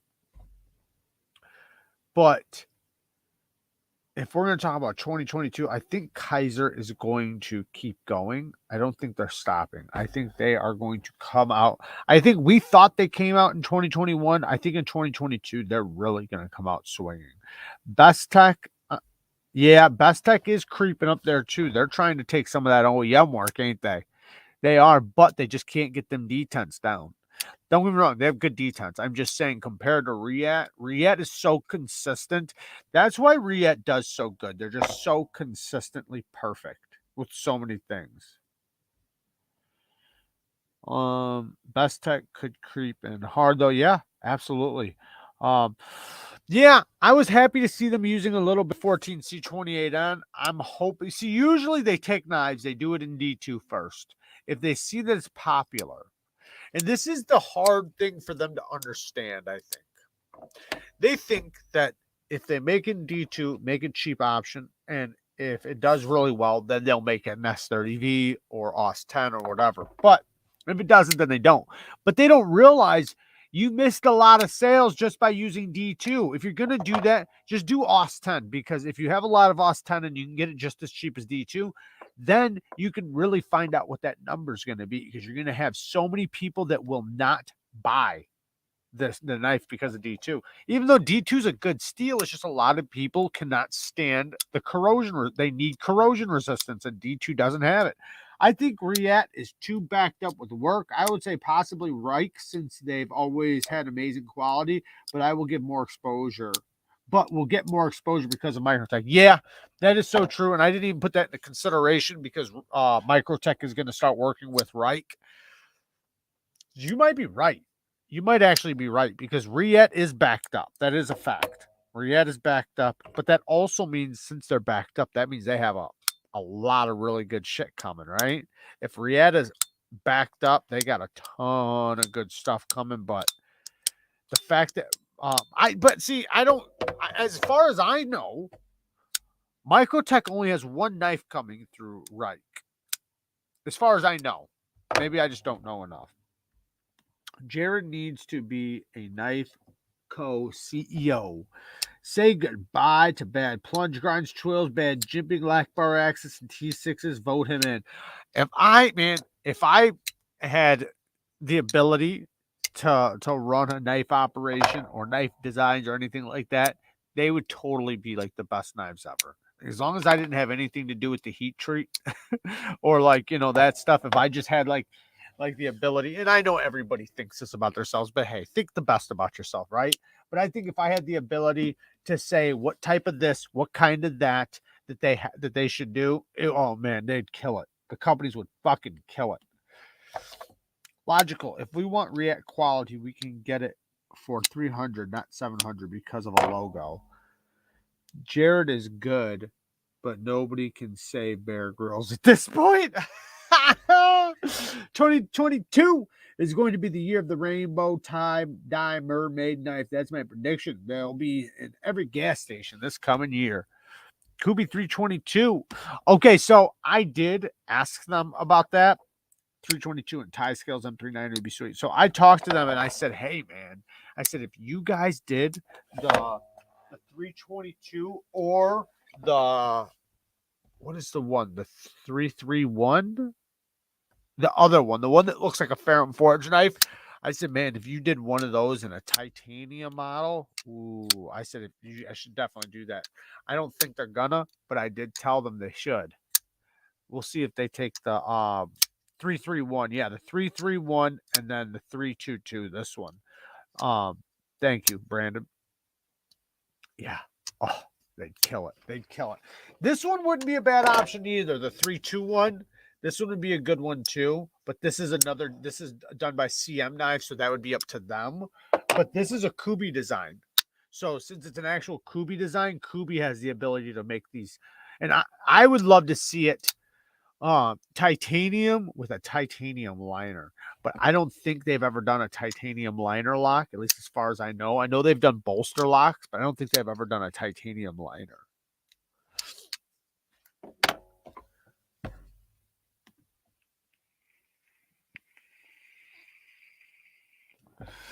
I wish they would too. Make an $80 to $100 version of the Archbishop 3.0 or at least an XL Odium. So I think like, because they have the mini Archbishop and the Odium and the Prolix. And if they did one of those in an XL, holy cow, that'd be fucking sweet. Hell yeah. I'd love to see that. Yeah, I like them too. I like them too. Those Ferrum Forge Fullers are badass. Artisan and CJRB have an opportunity in 2022. It's possible they could surprise us. Yeah, for sure. They come out with a lot of great stuff. I think with the budget category, if we want to put them all in a box, we got Concept, Kaiser, Kubi, CJRB, and Petrified Fish and QSP. Those are the main bays, right? Those are the main boos. But now when you step into above that, right, above the budget, then you have Tucson, Kaiser again,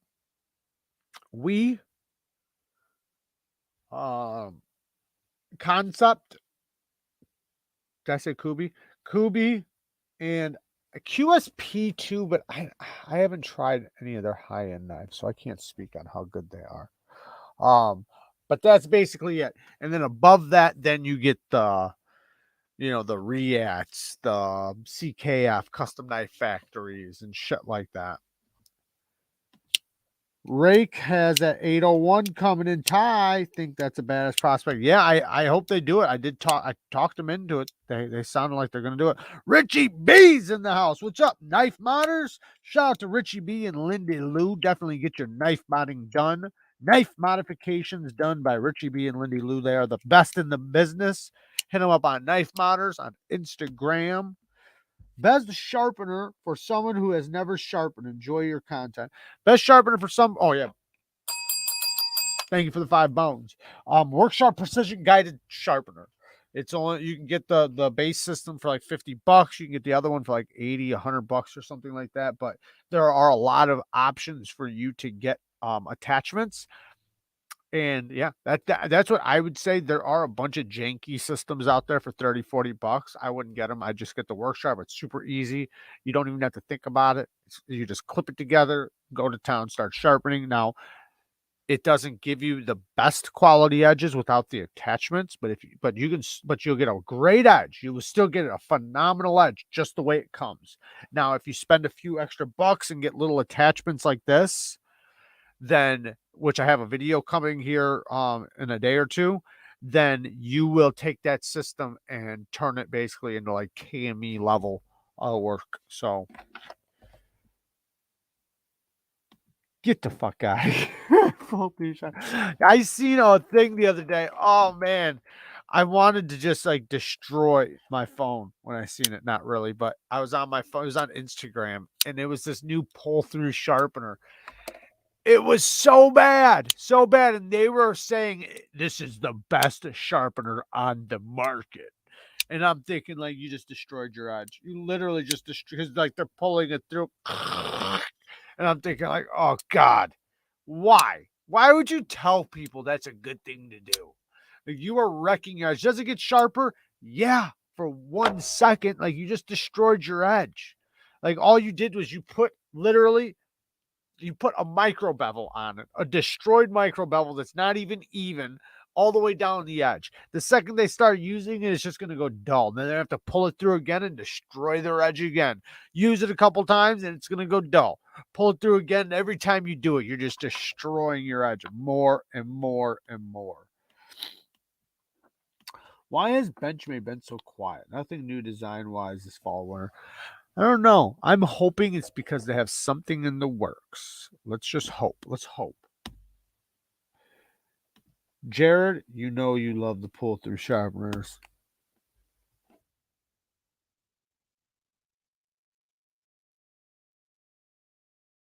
Exactly. Knife Sergeant's tripping tonight. Knife Sergeant's on one tonight. Smoky Mountain Knife Works pull-through that came as a free gift for a few months. Nice little pocket sharpener. Throw it against the wall. Just if one showed up to my house, I wouldn't even allow it to stay in my house. It would literally be broken. I would make, you know what? I'd make a great Instagram video destroying it. I would probably show people on a video why it destroys your edge, and then do another video on Instagram destroying it. It's so bad. If you want a good sharpener that's like a good around the house sharpener, a good pocket sharpener, get the Work Sharp Field Sharpener. I'll fucking link it right now because I don't want any of you guys using pull-through sharpeners. Please don't do that to your knives. Not even your kitchen knives. Like, if you have some junk-ass fishing knife or something that's all rusted up and you're going to wind up throwing away anyways, cool. Do it to that. But don't do it to your pocket knives. It's literally destroying your edge. Just get one of these. It's so easy to use. They have an angle there for you. And it's just so easy to use. I don't know why anybody wouldn't just get. Everybody should have one of these. Get like 2 or 3 of these. I'm going to throw it in the damn thing for you guys. I'm going to link it. I'm going to put it in the chat. You guys can use it anytime you want in the field. Put one in your car. Put one in your pocket. Put them all over the place. Just don't, for the love of God, use those pull-through sharpeners. All over the place. Sorry, guys. All right, I'm putting it in the chat right now. Bam. Just get one of those. Get one of those. Hey, Todd! Who got in on the Quiet Carry Drift Drop? I got mine. Woohoo! Yeah, I bet a bunch of people got it because I think they sold out pretty quick. But, yeah, I sure the hell didn't. But good for you, Todd. I'm happy for you. I only have the Quiet Carry Waypoint, which I love. I've always wanted to try the Drift and then that other one, but I still haven't. So I know you said you would send me yours, but I've never tried one. That the link right here, guys, that will get you the Work Sharp Field Guided Sharpener. You have a ceramic rod, you have a strop, and you have 2 diamond plates. You can do serrations. You can do an edge right there in the field. You can literally, it has an angle on it and everything. You don't even have to think about it. You just put it right to the angle. You just put it right to the angle on the plate, on the diamond plate, and do a couple swipes on each side. Tune it up on the strop. Good to go. It gives you a 20-degree angle already on there. I'm telling you, that's just the way to go. And you know what? If you want to do something quick, kind of like the pull through, it has a ceramic rod. Do one swipe, then strop. So you literally just have to take the rod and go like this. Act like this is the ceramic rod. You just go whoosh, whoosh, with the sound effects. And then they have a strop on that system, and then hit it on the stroppy. Hit it on the stroppy. Because that system, I think, is like the best thing Workshop's ever made. I think that the other shit they've made, they have amazing stuff. They have Benchstones, they have all different kinds of systems, but that little tool is like amazing. I loan it to you, rust proof, so you can salivate all over it. There you go. There you go. Thanks, Todd. Did Kara give you a tramp stamp too? Funny. She got me some coffee.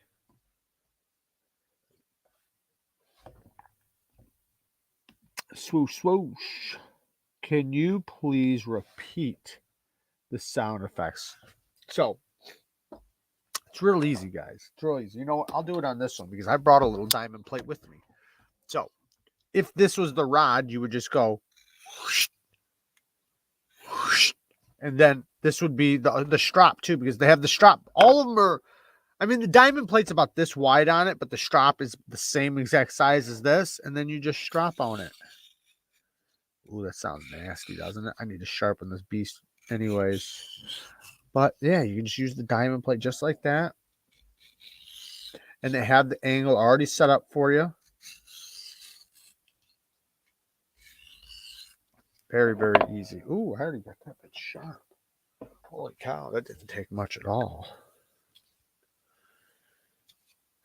Neeves, how thick is that Kubi? Okay, 20 to 20 thousandths behind the edge, but it has such a tall grind that it doesn't, that's a good thickness because they did the geometry right. So a lot of people just think the measurement behind the edge is, you know, the thinner the better. Well, that's not necessarily true. Yes, you want it nice and thin, but remember, the thicker it goes, the more stronger and stable it is. Now, with the 322, it's nice and broad. This is a tall grind. So it doesn't start off with a very thick blade to start off with. So it has a nice thin blade and it goes down to 20,000. So this is kind of like a kitchen knife. This thing's very slicey. Now, when you get down to like, say if it was a shorter grind, right? Say if it was only this short and it was 15 thousandths behind the edge. If the spine is really thick, then it doesn't really matter because it just means it gets thick dramatically. You want the grind to be like this. And if it's like that, kind of like think about like the Benchmade bug out. That's 20 thousandths behind the edge. Look at how slicey that is. Look at the TRM knives. They're 20 thousandths behind the edge, but look at how slicey they are. So it's about that taper from the edge. Yes, it is. Yes, it is what she said. LANSKY stones came in so handy. This is what he's talking about. I got a LANSKY stone for quick touch-ups. No idea where the rods or gauges. I know where the stones are, though. Yeah, I know where all my stuff is, but I'll tell you what, I don't use anything but these. I always use these little stones. I love these little stones. I even have the aluminum oxide ones. I use my ceramic ones all the time.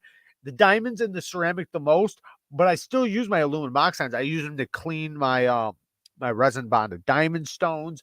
I sometimes use them for touching something up, like say if something's sharp, I'll use them to touch it up a little bit. I use them for so many different things. These little stones are so handy. You can sharpen on them. You can use them to chamfer things. You can use them to knock edges down. They're super handy. And the ceramic one is really good too. The ceramic one I probably use the most. Q1 Fiend, what are you thinking? Candy cane stripes? All right, guys, I didn't come up with a story. I probably should have. But we can do some story time if you guys want.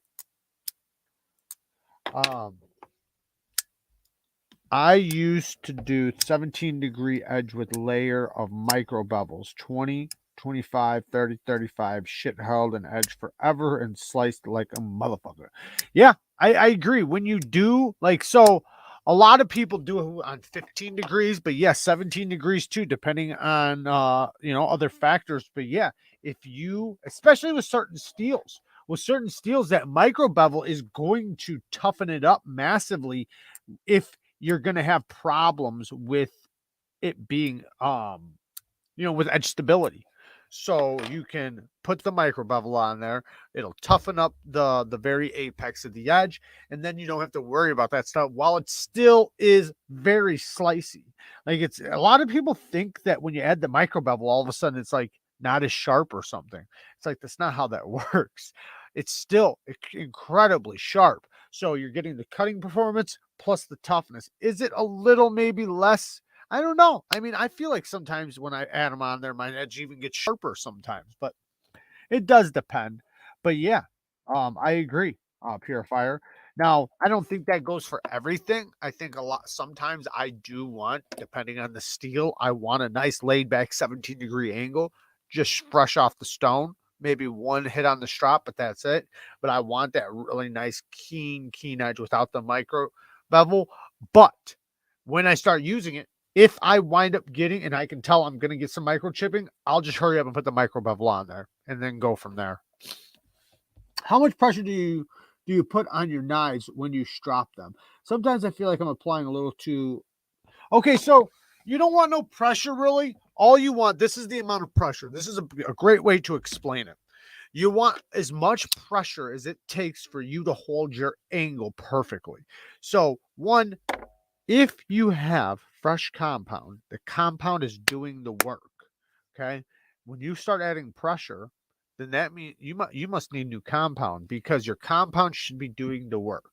Your compound's going to be cutting the edge. So all you want is you want to be able to hold your angle there, go down, and then just make sure you're paying attention to your edge. Make sure it is that side of the bevel, whatever side you're stropping, is the only thing laying on the leather.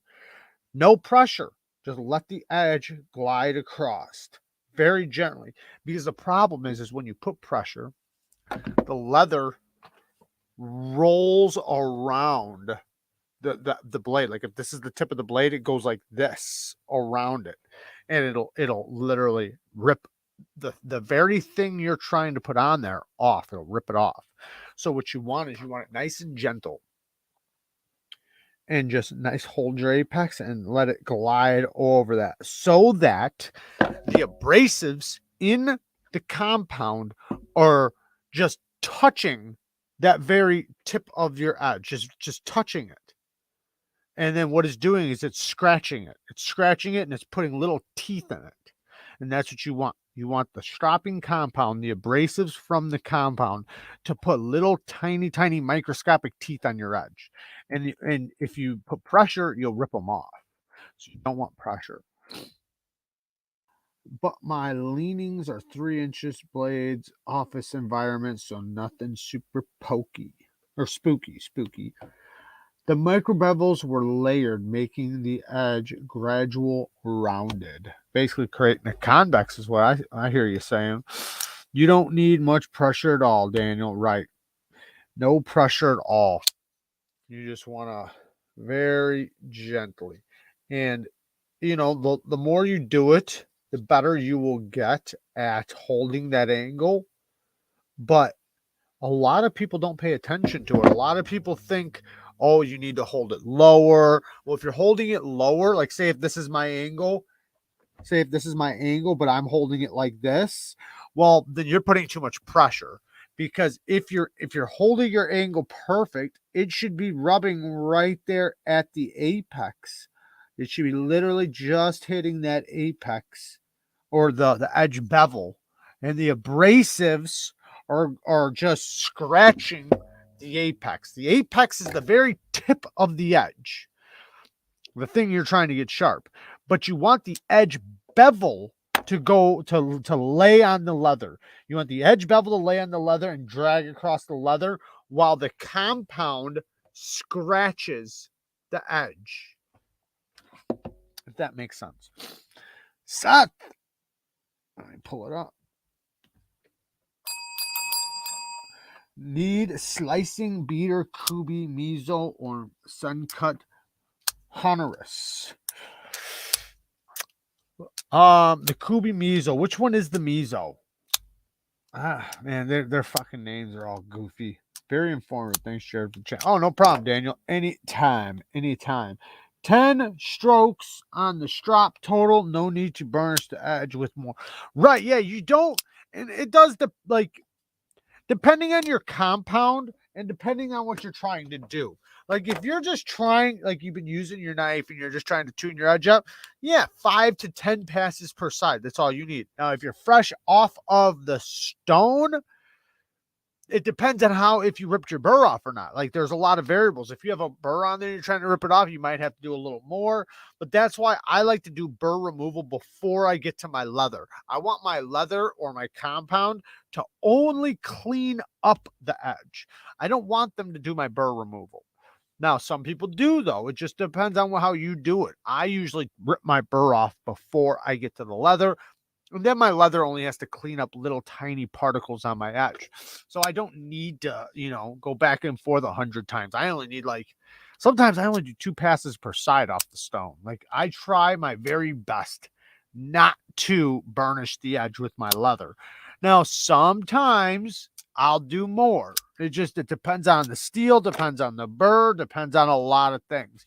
Now, if you're trying to create a polish from your strop, hey, Seth, once again, thank you, brother. I appreciate it. If you're trying to create a polish, then you're going to need to make sure that you have a progression. So I like to do my polishes off the stone. So if I'm going to do a polished edge, I don't usually do a progression from strops, but you can do it. I go fresh off the stone and then I go to stropping. And I'll make sure that my micron is lower than the micron of the stone I just came off of. Like, for instance, if I'm sharpening to a mirror polish and I sharpen to 3 micron on my stone, right? Well, then I will make sure my stropping compound is 3 micron or less. Now, if I sharpen to, say, 1500 grit, and now I want to strop my way to a polish, well, then I'm going to have to start at like 15 micron, go down to 9 micron, 7 micron, 3 micron, and then get a polish. The thing is, you have a more larger chance of burnishing your edge that way. Will it look beautiful? Yes. Will it be mega sharp?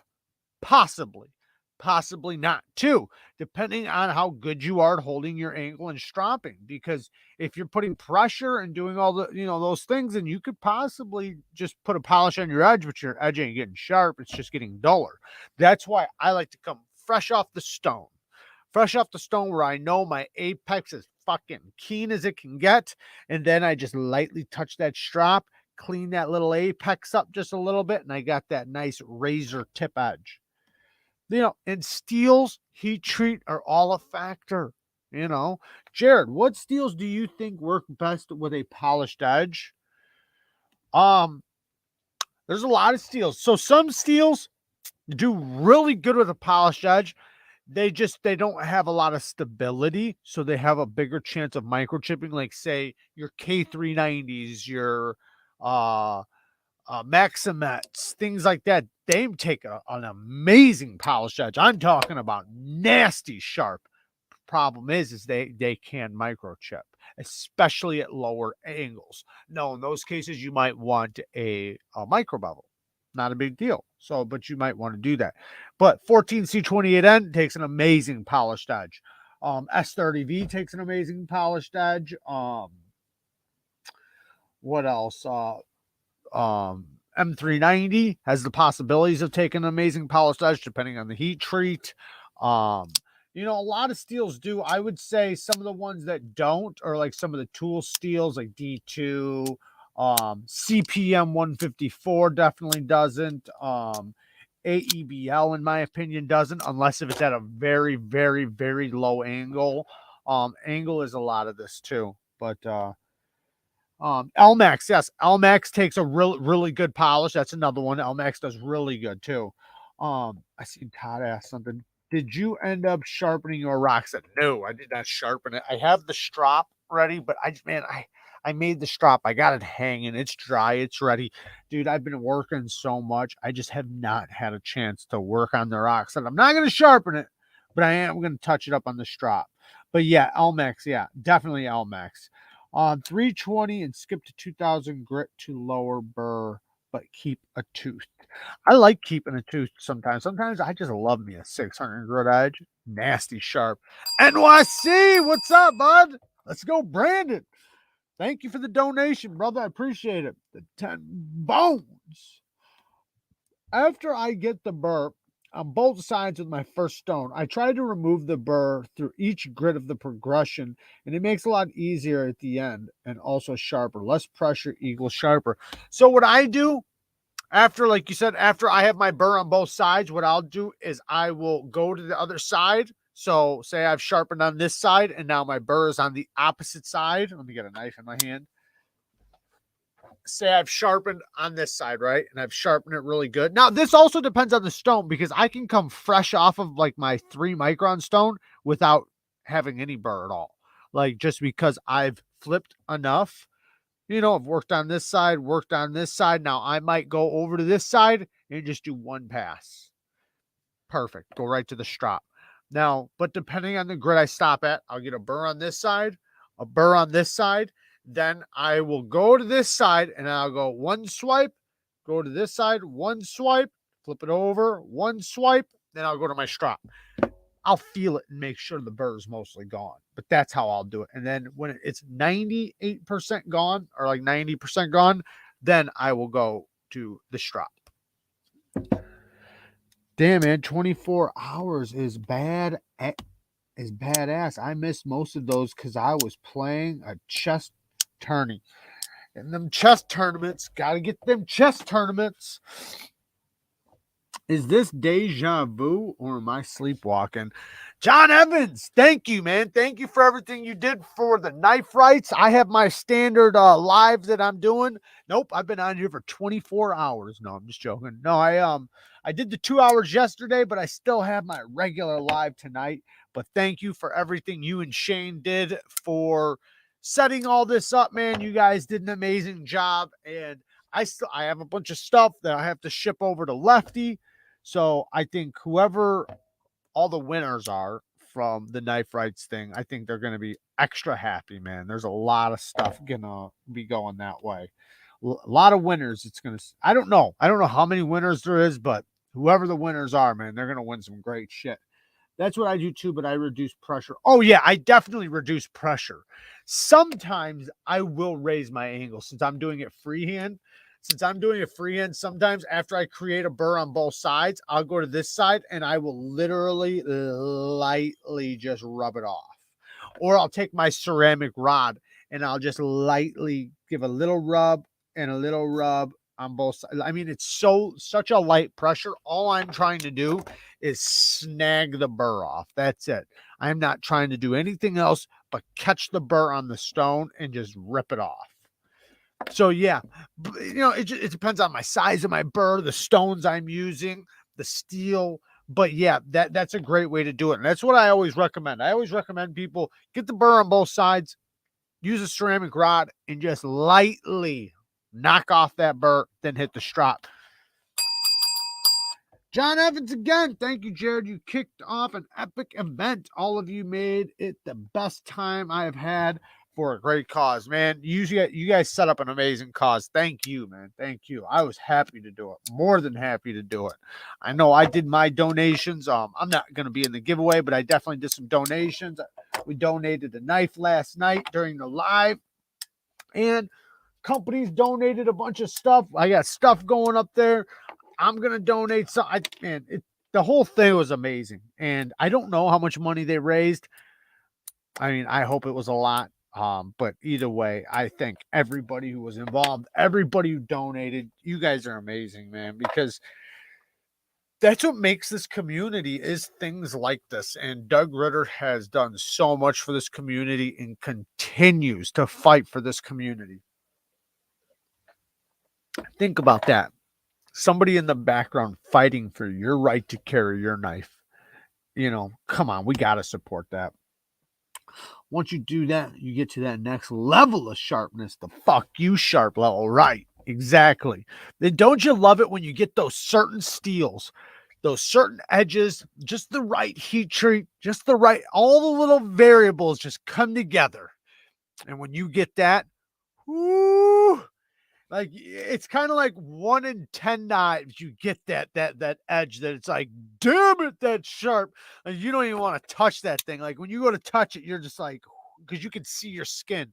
As soon as you touch it, you're like, whoo, touch a hair to it and it just rips it right in half. Gotta love that. Gotta love that. Michael Stevens. Thank you for the donation, brother. Thank you, man. I appreciate it. Splitting atoms. Yeah, exactly. Splitting atoms with that edge. Hell yeah. Yeah, those edges, man. But it's not logical though. So people trying to get that, there's no rhyme or reason, man. Those edges, they're fun. They're fun, but there's no real logical reason to have it that sharp because yeah, it's nice to get. And it's kind of like a competition with yourself trying to get it that sharp. But like a lot of times, sometimes when I sharpen knives for people, I'm not even trying to get that for them.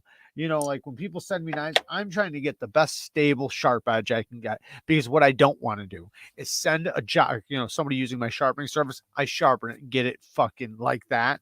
If I have the ability to do that because of the steel, the heat treat, all the variables, sometimes I won't do that because I'm sending it back to them. They're going to use it a couple, and who knows what they're going to be cutting with it. And it starts micro chipping and all that. And then, if it was me, I would just put a micro bevel on it and everything would be fine. But to them, they're not going to do that. So I try to get them the best stable edge I can possibly provide with the heat treat and everything that's provided on the knife that I'm sharpening. Can confirm, Spanky. They have a great process. Yeah, that's how my K390 came out. Yeah, K390 is like that. K390 takes a stupid sharp edge. 14C takes a stupid sharp edge. Maxim, it takes a ridiculously sharp edge too. But yeah, K390 it can get screaming sharp. You cut yourself more often.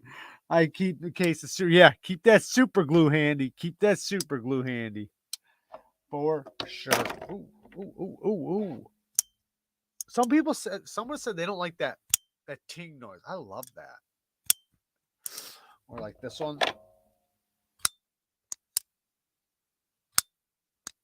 This one's not as loud now, but there we go. I love that.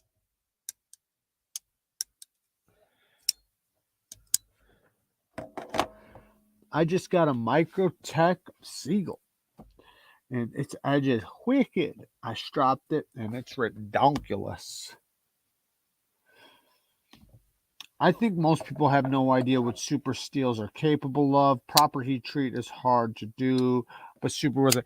That's true. And like a lot of times, people don't acknowledge how far super steel can be taken and haven't felt like the difference between, like, say, if I sharpen, say, a BGM custom heat treat versus, production heat treat, they're completely different. It's literally like sharpening two different steels.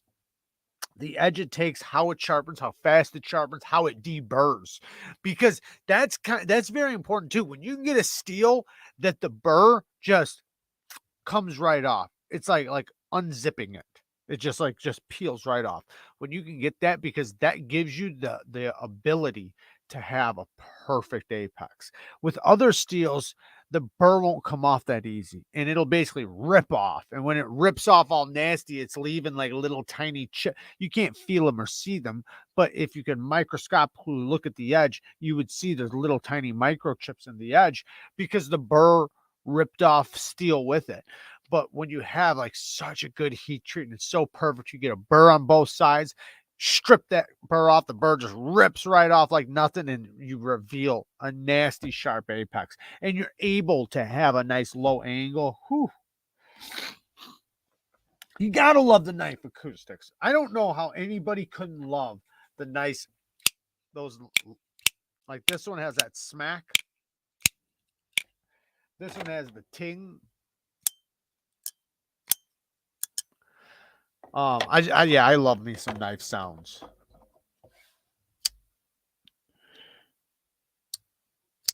Can you,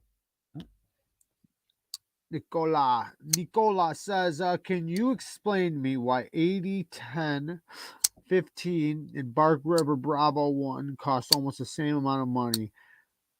Please do. Thank you. Well, the 80-10 is, I mean, I can't tell you how they come up with the price. I can say that is one of the most hardest used knives on the planet. So when they hold a reputation, it's kind of like, why does a heavyweight boxer get paid so much? Because they're the best. So when you're talking about an 80-10, 80-15, 80-15, you know, it's a little more unique. I got an 80-15 over here. I got a custom one. Shout out to Mr. Amazing. But the 80-10s, though, I mean, they're the strongest, basically the most hardest use knife on the planet. The only thing I can think of that'll beat it is like the 4-Max, right? So when you hold that title, you can ask for a little bit more money. I don't think it's too crazy. Now the 80-15s are a little bit more money. But yeah, that's why I think so. I think it's just because they hold the title of being like the strongest knife in the world. And, you know, destroying them or breaking them is near impossible. So, you know, when somebody asks, hey, what's the toughest knife in the world I can get? Most people are going to say that. Most people will. So, Cryptilian Sheep's Foot has a very nice sound. Yeah, especially the one with this one has the plastic handle. So, there's that loud smack. Mine is so loud. I love it. I love it. Life.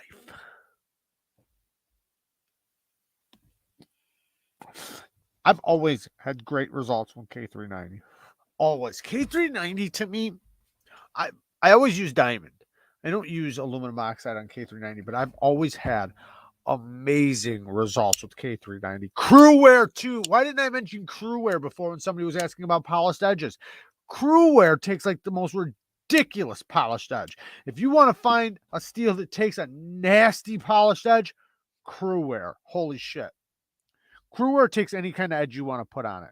Same thing with K390. So K390 and crew wear I'd put like in the same category. But I think crew wear will hold a polished edge and a finer edge a little bit longer than K390 will.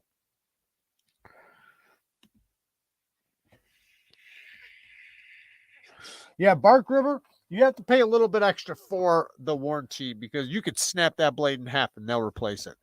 Bark River's warranty is the best warranty in the business. Benchmade has the best for folders. Bark River has the best for fixed blades. Zach stuff in the house. Hair is on point. Thank you, brother. Thank you. I appreciate it. Thank you. Thank you. Thank you for the donation. Shout out to Zach Stuff. You guys better be subbed to Zach Stuff. That's all I gotta say. You guys better be subbed to Zach Stuff. One of the best dudes in the community. Can't find a better dude in the community. Not even me. Not even me. I've never had crew wear. I've always thought it had less edge retention, like 3V-ish. I have great results with crew wear. Crew wear is amazing. I love crew wear. Crew wear is like one of my favorite steels, especially if you're talking about from a custom heat treater like BGM. Ooh, buddy. Crew wear is amazing. I love crew wear. So I have nothing bad to say about crew wear. It's one of my favorite steels. And the one that turned me on to it actually was Outpost 76. Outpost 76 knew the kind of steels I liked and the kind of edges I liked, and he said, you got to try crew wear. I tried crew wear, and boy, was he right. What about SE? SE has a phenomenal warranty. SE's warranty is like, you could break it and they'll replace it. They have an amazing warranty. Their warranty covers everything. There's nothing that they don't cover. If you aren't subbed to Zach Stuff, go do it right now. There is the link in the chat. All you got to do is click it, hit sub. You can come right back. Or you can go check around on his channel. Awesome, awesome dude. Awesome channel. Get your asses over there. Crew wear strops back so well. It's knucking butts. Yes, it is. It does strop back really good. That's another thing. And it takes a really keen, fine edge, which is what I like. And it drops back really, really good. It does have and we got to talk about heat treat because, with the wrong heat treat, you might get worse results. But with a good heat treat, yes, it's very responsive to stropping. Like kind of like 14C is like that too. It's very responsive to stropping. For first, excuse me. For fixed blades, SE has the best warranty in the bees.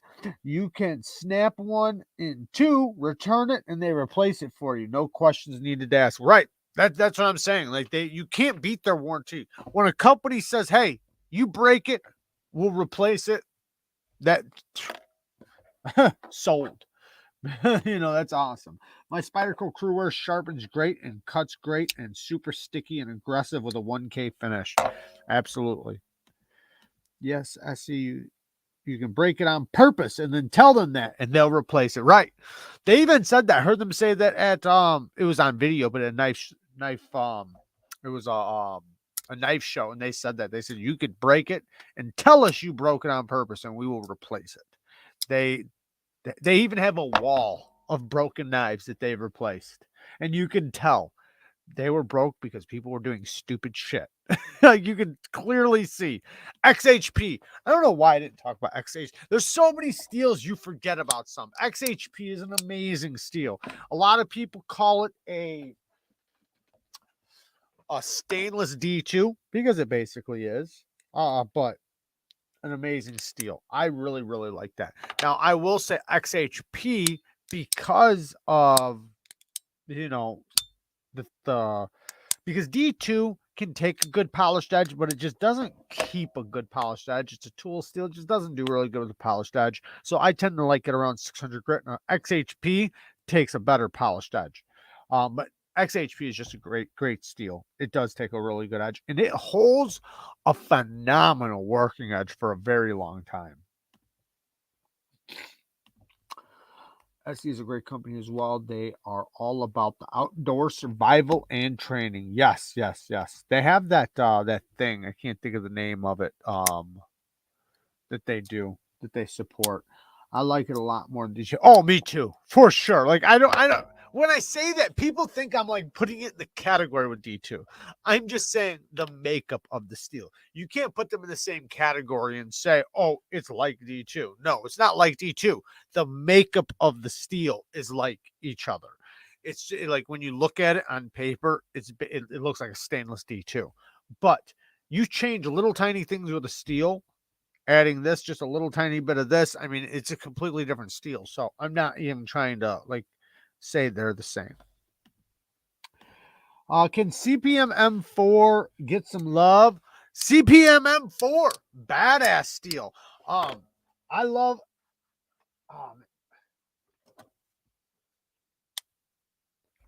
Bang! CPM M4. Yes, M4. I love me some M4. M4 takes a redonkulously sharp edge.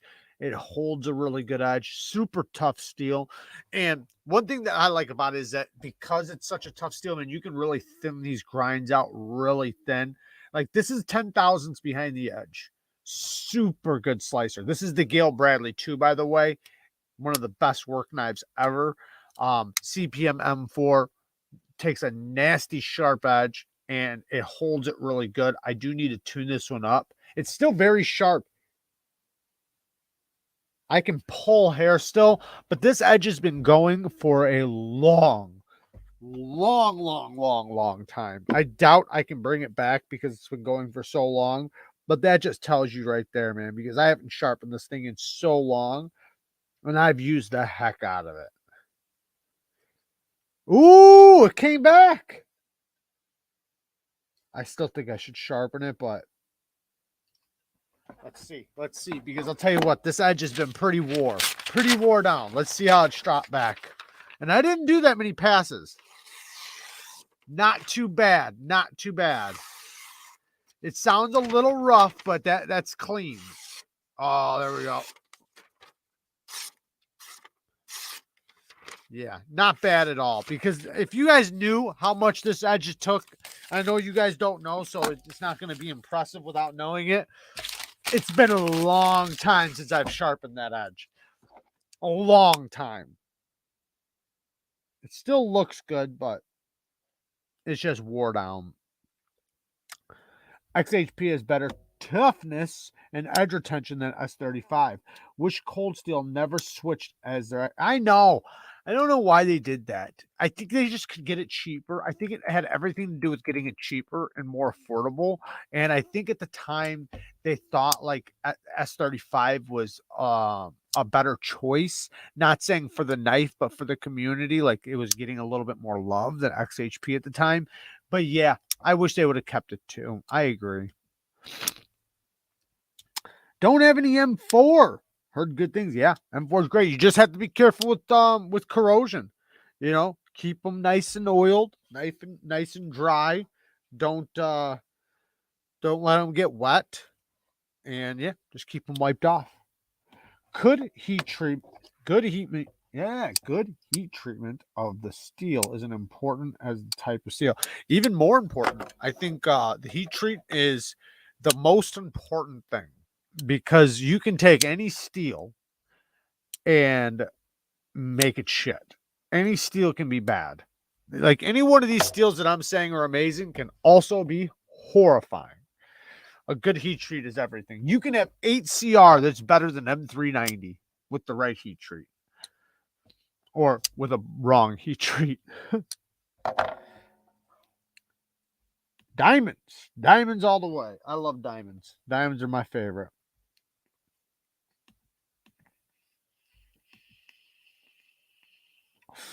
S90V is great. I love that S90V. Jared, what's Rex 45 story? I like Rex 45. I think Rex 45 is awesome. I think same thing. It takes a very, very keen edge. Now, it might not, I mean, everything falls down to heat treat, but and geometry and everything. So you know, it takes a really, really, really keen edge. Now you might want to, depending on your geometry, have a micro bevel on there or not, you know, but it does take a very, very nasty sharp edge. I love it at 600 grit, but it takes a nasty polished edge too. I've done like so many of them in a mirror polished edge and have had really good results. But yeah, exactly. That's the reason why is because it's such a hard steel. You can get it like you got to think at 66.6 or 66.7, that's when you can start cutting glass. Think about that. But that's also ridiculously hard. It's a lot of carbide. So even though you can get that keen edge that'll cut atoms in half, you do have to worry about microchipping if you're tough on it. So depending on what you're doing, if you're just cutting regular stuff, then you might be fine with just throwing that really keen polished edge on there. But if you are hitting staples and, you know, hitting hard things with it, then you might want to lower the angle or create a micro bevel. But yeah, dude, Rex 45 takes a nasty sharp edge. I've done quite a bit of Rex 45 as of recently, too. Gerard, the second one. Everyone keeps going back and forth on the spelling. Set it straight. Yes, Jerad. It's Gerard, not Jared. Gerard. What would you say is a decent entry steel for someone who's not gonna, well, is not gone past 420 sharpening? 14C28N every day of the week. It holds it. It's super easy to sharpen. It strops back incredibly easy. Like it's very, very responsive to a strop. Super easy to sharpen. Takes a very keen edge. Takes any kind of edge you want to put on it, and it's a very affordable steel. And it holds a good edge too.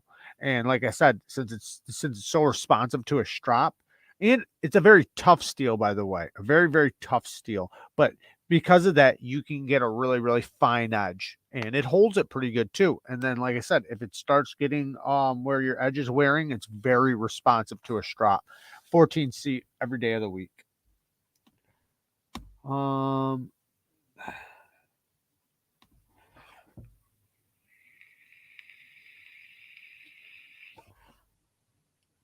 Gregory's asking, is it worth to replace our older knives with newer versions of the same knives to have a better steel? Example, CRK Sabenza. So this is the thing. I don't think so. I think it's a good time for you can like if you already know like you love that knife and that is a knife that like that you carry all the time, then I would say yes, go for it.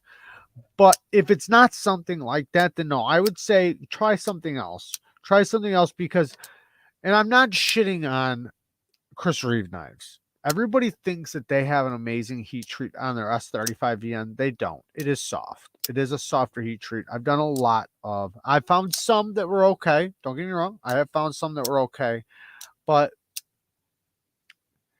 they're usually on the lower end of the HRC. So, but now they're using S45VN. It is a little bit better than the S35. I'll be honest. I think it takes a better polished edge. I think it is a little bit better, but unless if you really like that knife, I would say try spreading out a little bit and getting something else.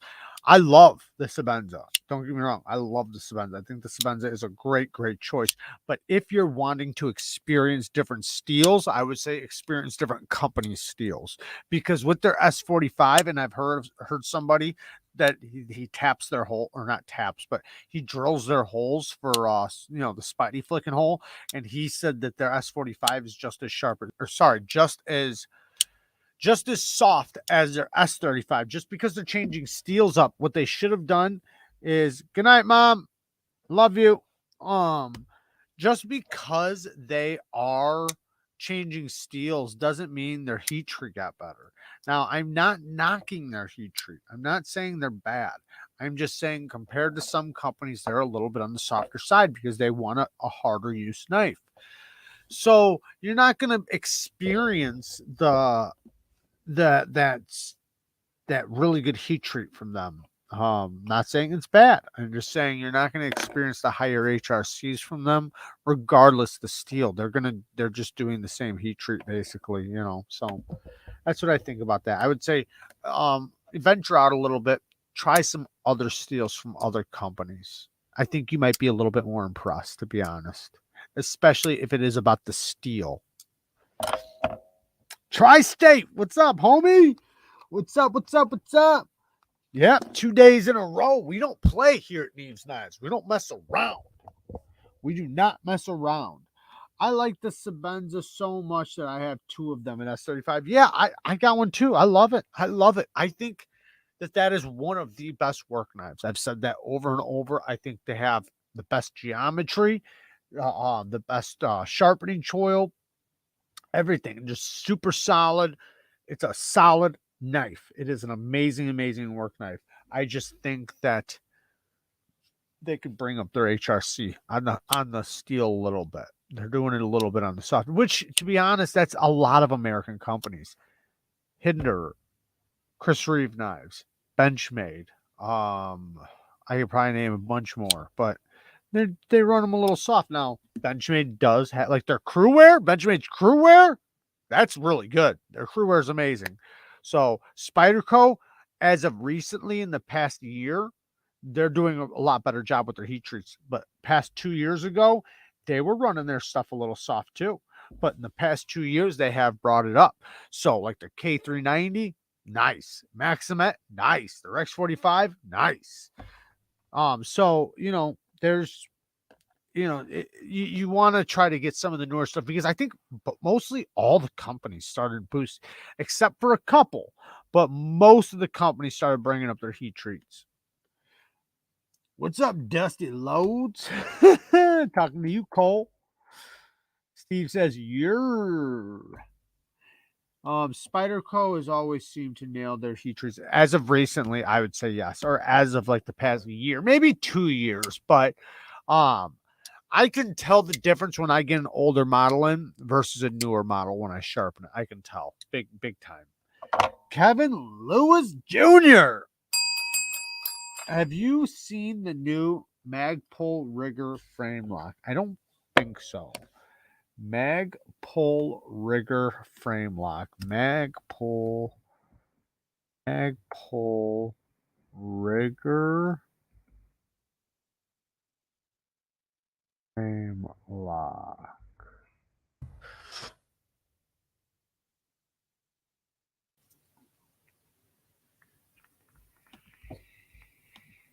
This is the first I've seen it.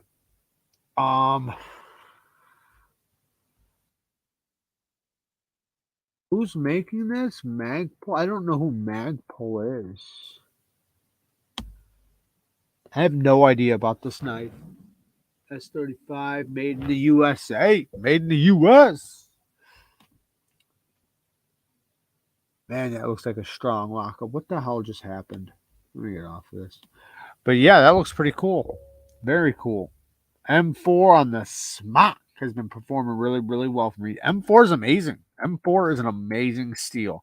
I love me some M4. Like I said, you just got to keep it dry. You know, in a lot of places, you don't. Some steels get a bad reputation and people just run with it, even though it will perform perfectly for them, depending on where you live. Like, say if you're lefty EDC, yeah, you need the most stainless of the stainless because he just looks at knives and they rust. But me, I don't worry about rust. Like my K390 that I've had for a while now, still not a speck, not even a speck.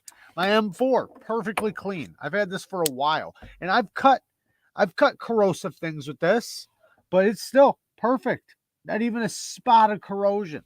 I just keep it dry. Keep it dry. The question is, who's making those for Magpul? That's what I was wondering. Is it them making it? Never had an issue in Ohio. I have 2-year-old D2 blades that have been out in the open their entire life. Totally clean. Same. I one time, the only time I've ever had any issues was with some bead blasted knives, and it came right off. It literally was like I could see a hint of speckling, and I wiped it off. Well, put oil on it. I put some 3-in-1 oil on there, let it sit for 5 minutes, wipe it off, and then I oil it, and I've never seen it again. Same knife I still have, still clean as it can be. Yeah, it's a firearm company. I've never seen them. Never seen them before. Good to know, though. I like seeing new knives in the community, but I'll be honest, usually gun companies don't do a great job on knives. Usually gun companies do a great job on firearms, but not so much on the knives. Hogue is an exception. That's because they do gun grips. But actual cup like Smith and Wesson. Smith & Wesson doesn't really have any good knives. Colt, I've seen one good Colt knife in my life. It was pretty good too, but most of the time they're shit. So I don't know. I just think gun companies don't really do a good job. Where the hell did I put that thing? But yeah, gun companies for some reason they're if they use an OEM, but when they do it themselves, which is usually how they do it, because they think, oh, we do guns, we could totally do knives. Yeah, no, you can't. You can't though. You just can't. Bead blast finish spots around here. Yeah, bead blast that's your biggest threat. If you have a good satin or a good stone wash, you're usually pretty good if you keep it dry for corrosion purposes. But yeah, bead blast is your biggest worry if you're worried about corrosion. Why is my thing? Okay, let me go like this. There we go.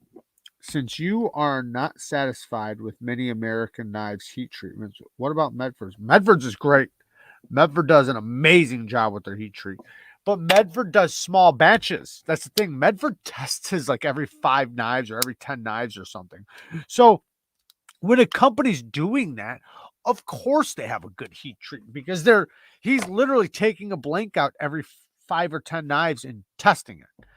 He's doing small batches. He's only heat treating 1 or 2 blades, 3 blades at a time or something. So of course his are really good.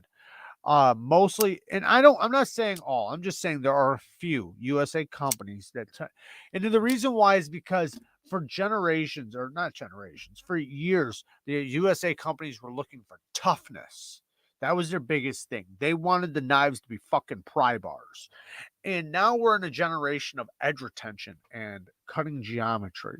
We've advanced. And the USA companies just need to catch up. Like, think about this. Hinder, they make hard use, tough, fucking built knives. And I respect it. I love it. But guess what that means? That means you're not going to have good cutting geometry. It is what it is. Now, there are some companies that are working on their cutting geometry, but not all of them. I like to, like, there's a reason why Spyderco cuts better than Benchmade most of the time. The geometry. You pay, yes, you do. You definitely pay for the heat treatment for sure. Yeah, the quality control is outstanding. He's definitely knocking it out of the park with quality control. But smaller buildings, smaller everything, that's just like with anything, when you get in smaller batches, that's when you can have better quality control. It's a lot easier to make sure 10 knives come out good than 10,000 or even 100, That mag pool could have gone higher with the flat grind. Yeah. Yeah.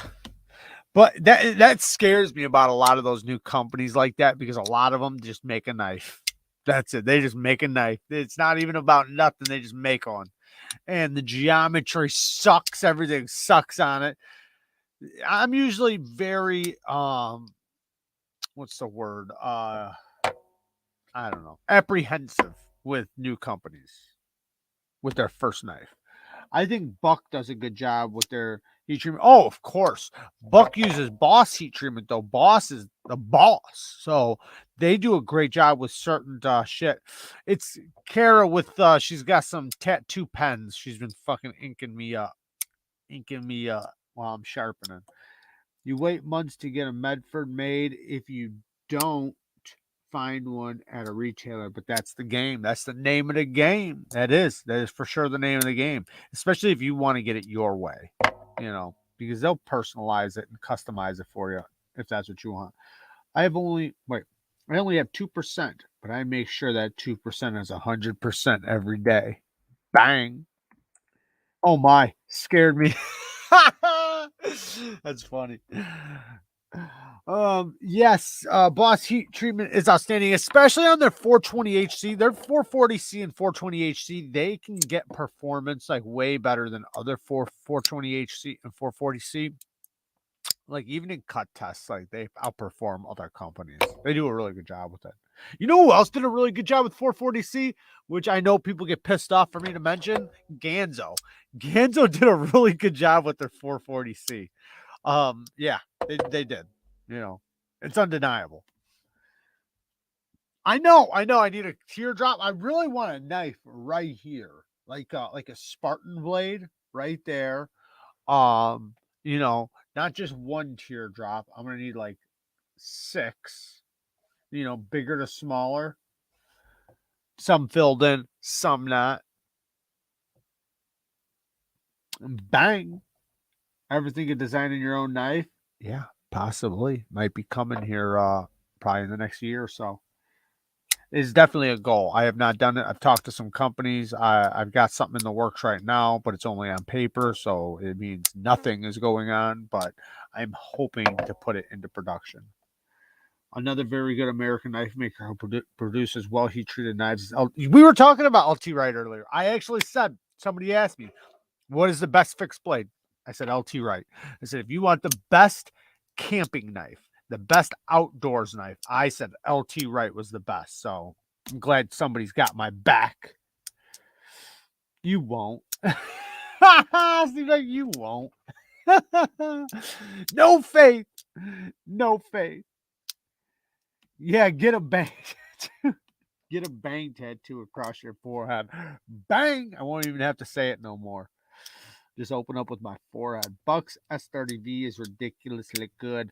I only tried a little bit of their S30V, so I can't speak on it. Their 154 CM was really good, though. I have tried that, and I mean, it was really good. Their Boss heat treat on their 154, probably the best 154 CM I've tried was from Boss heat treat. Yeah, that mag pool is interesting. If I lived in the States, I would be more into it. I feel like the warranty may be a thing. I have no idea about the mag pool. The mag pool has a SLF secondary locking feature. Is that what it was that I seen when I zoomed in on the pivot? It looked like they had something else. Also, Bark River Bravo. Oh my God, knife of your life. Maybe I need. Oh, the Bravo. I think I have tried one of those. I think I have a video on one of those. I think.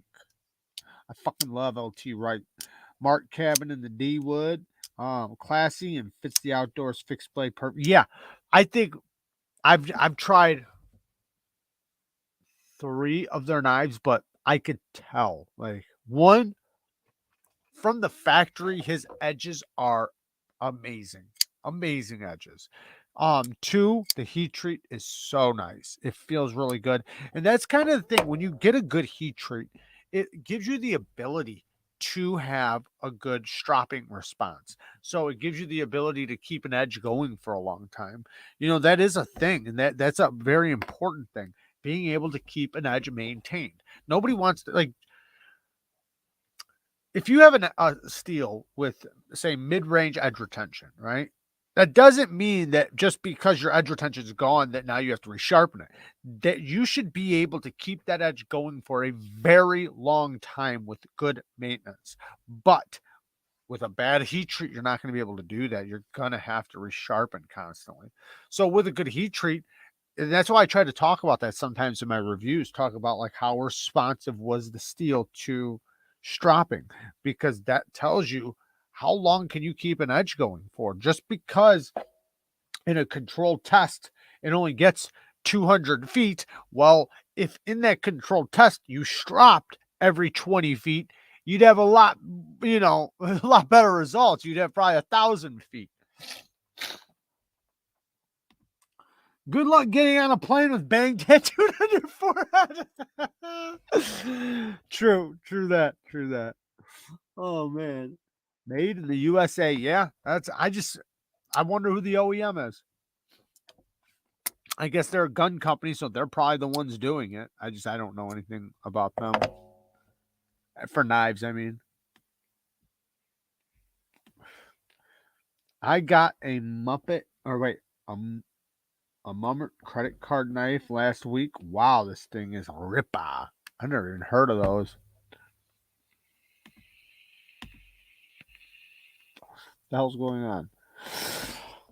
You sharpened Spy 27, right? What did you think of it? I've only done it once, so I can't really speak on it. I did do it once. I mean, it came out with a good edge, no complaints. It's hard to have an opinion on something that you've only done once because I don't have any control. Like, meaning, like, I can compare it to other tests, but I can't compare it to itself. So it's hard for me to say. And I sharpen so many steels, I don't want to mistake it for like if you've sharpened 100 M390s, you have a great idea of how it is. If you've sharpened 1,000 of this, you have a great idea how it is. When you sharpen one steel once, you don't really have a good idea. It did do good though. I'm not saying it did fine. I mean, I didn't have no problems with it or anything. I just can't speak on it compared to itself. I have a rock stud and I love it. I have a Higo. Mag pull warning: due to the selected blade material CPM S35VN, we recommend that your knife be sharpened by a professionally trained or experienced personnel only. That means they don't know the community very well. Note: improper sharpening techniques can negatively alter your blade geometry. Doing so falls outside the confines of normal usage. What a bunch of assholes. Okay, they're already off my books. Because if you are trying to tell me that, well, one, I know that I would be able to do it properly, but anybody else, right? And that's not a flex. I'm just saying, like, you should be able to maintain and sharpen your knife in the field, whatever. I don't want nothing to do with sharpening to ever do anything to my warranty. That should be a mandatory. Like, it should say sharpen all you want. That's pathetic. Yeah. That just seems like they're looking for a reason to give you shit about their heat treat. Like, we already know our heat treat sucks, and you're not going to be able to sharpen it. The second you try, you voided your warranty. Yeah, sharpening may void your warranty. Go fuck yourself. It's a knife, you dumb fucks. Come on.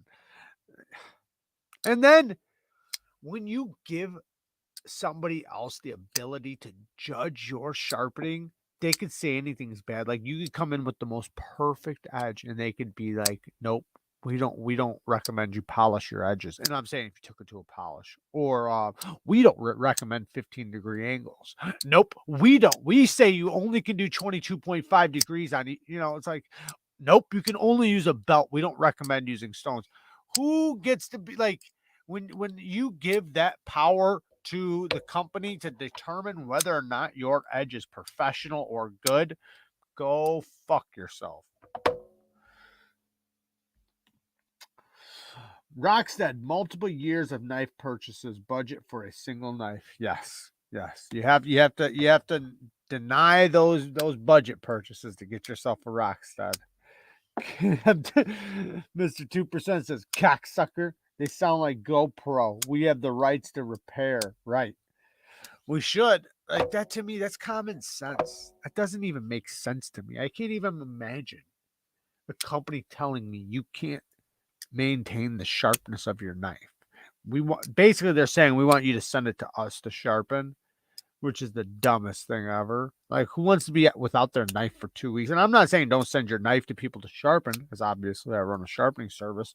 But usually when you do that, you don't want to do it with a belt, right? Most people don't want to send their knife in for sharpening on another belt, because then their edge is going to get burnt again. They'd rather get done on stones and get a proper edge and a keener edge. But that just, yeah, makes your blood boil, right, Spanky? Exactly. Like, what? You almost want to go and leave a review or like say something. Like, what are you talking about? Using the knife may void the warranty as it falls outside of its intended purpose. Right. Exactly. Yeah, it's wild, man. That's wild. That's crazy.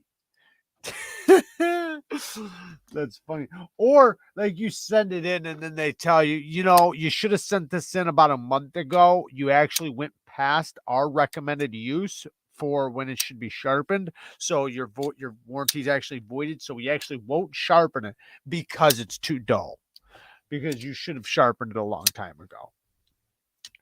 $239. Nah, I'm good. Once you say anything about that I can't sharpen or maintain my edge, I'm good. We don't have to do business. We do not have to do business. Because if I reviewed that knife, I would tear it apart for that in the review. 90% of my review would be talking about their warranty. And it wouldn't be good for them. Maybe it is a gateway knife to bring the pew pew community towards knives. You would hope so, but the problem with it is they can't sharpen it. But besides that, a lot of pew pew companies making knives don't do a good job. And I agree. And I heard somebody say this really good, and this goes to everybody in the pew pew community. How much do you spend on your firearms, right? Whatever the number is, a year, right? You spend $1,000 here, $600 there, whatever. Why wouldn't you want to spend a couple $100s on a good, reliable knife? And now think about this. How often do you use that firearm out of the range, right? Let's say you go to the range once a week or once a month, right? You go to the range, you use it. So that means 99% of the time, you're not using it. But if you get a blade, you're going to use it a lot, right? You're going to use it a lot. So why wouldn't you want to spend a good amount on the thing you're going to use more, right? You're going to use the knife more than you will the firearm, a lot more. To me, that goes without saying. Get yourself a quality knife. I'm not saying don't get yourself a quality gun. Obviously, get yourself a quality firearm, but get yourself a quality knife. You're going to use it way more. Don't give me the shit like that, because like a lot of people say that knife costs as much as my XD. That costs as much as my Glock 40. Like, yep, but guess what? You use it more. So, they just don't understand the steels, heat treats, etc. But that's all I'm saying is that, yeah, maybe you should, and maybe you don't need to spend a couple $100, but get yourself a good quality knife. That's the thing you're going to use the majority of the time. You're going to use it way more than your firearm. So make sure it's quality. Man, this thing is snappy. This new Cogent, this thing is super snappy. That detent is well tuned for a button lock. I bet the gun guys don't buy. Wait, damn it. I bet the gun guys don't buy nice knives because they can't sharpen and use them as disposable. Probably, but it's a good way because you're part of the EDC community, right? Your firearm is your everyday carry. And say if you're in a place that you can't carry it, well, you still are part of that community that likes to be prepared, right? You like to be prepared. So why wouldn't you want to learn? Like while you're learning about guns, learning your firearms and getting your this, getting your that, you can take the time and learn how to sharpen or send it out to somebody like Neevesknives. Get a Neevesknives edge put on it. And if you get 2 or 3 knives, right? 2, 3, 5, 10, winds up being 20 knives. Then your knives won't go as dull. Because when you have a few knives, you can keep them going for a long time. You don't need to sharpen them constantly when you have more than 3 or 4 knives. I hate that I'm removing material every time I sharpen, though. Well, that's what I'm saying. Like, you don't. Yeah, of course. Of course. That's why you put a good edge on it, right? You put a good. Use your factory edge as much as you can. Don't let it go to shit, though. Don't let it chip and break. Use it until it's dull. Then get a good fresh edge on it, and then keep that one going as long as possible with maintenance and edge maintenance. And then when you can't keep it going any longer, then you sharpen it again. After the second sharpening, now you're going to beat a really good steel. That'll be your longest lasting edge. Will be that second edge. So then you can keep that one going as long as possible with the with edge maintenance and everything else. And if you have 2, 3, 4 knives, think about how long that is. That's a long period of time. All right, we're about to get out of here, ladies and gentlemen. 10:15. We didn't even do story time. All the gun guys I know don't go cheap on their knives, but they all are true EDC guys. There you go. Don't forget you can support these. Thank you, Fiend. Yes, I do have a Patreon, and I know I am late doing the giveaway on the custom knife, but it is just I'm gonna do it here in the next day or so. I got everything set up, but yes, follow me on Patreon. We do giveaways every month, except for when I'm a little late, but I will make up for it. I promise you guys, I will make up for it. So don't you guys worry. You guys know I always make up for it. I've been trying to stay on top of stropping. I neglect that at times. If you get a good strop, you shouldn't neglect it because it's right there. It's very easy. But yes, make sure you strop and keep your edges going. I'm late to the party. Had to take the girls to bed. Oh man, you're gonna have to rewatch it because we're about to go. My shit's about to die. I lie right on that line of both Pew and Blade. I spend money on workmanship, quality, and historical experience. There you go, Spanky. See, Spanky's doing it right. You guys should follow in Spanky's footsteps. For sure.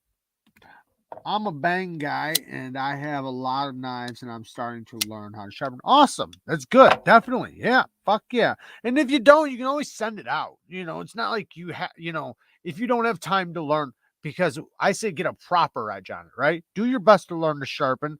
You can do your best on knives that you don't care about learning on. But yeah, do your best to do it. And if you have to, send it out to get a proper edge. I mean, there's no big deal. Thank you, Average Joe. Man, thank you. And I appreciate all you guys. Thank you to all my patrons. You guys are amazing. I think, oh, man, we got some new patrons, and I appreciate you guys. I got a video coming for you guys I love you guys. I thank everything you guys do for this channel. Thank you to all the supporters of this channel, the moderators, everybody who comes and hangs out with me, everybody who participates in my lives, and just everything you guys do, all the commenters. I see you guys. I see you guys leaving some nonsense comments just to boost me on my algorithm. You guys are amazing. All the people who watch my ads, all the people who click on the ads, all the people who use my links, you guys are a massive support to this channel. And I can't tell you that enough. I can keep saying it and saying it and saying it, but I am very, very grateful to have you guys as supporters of this channel. I love you guys. Peace.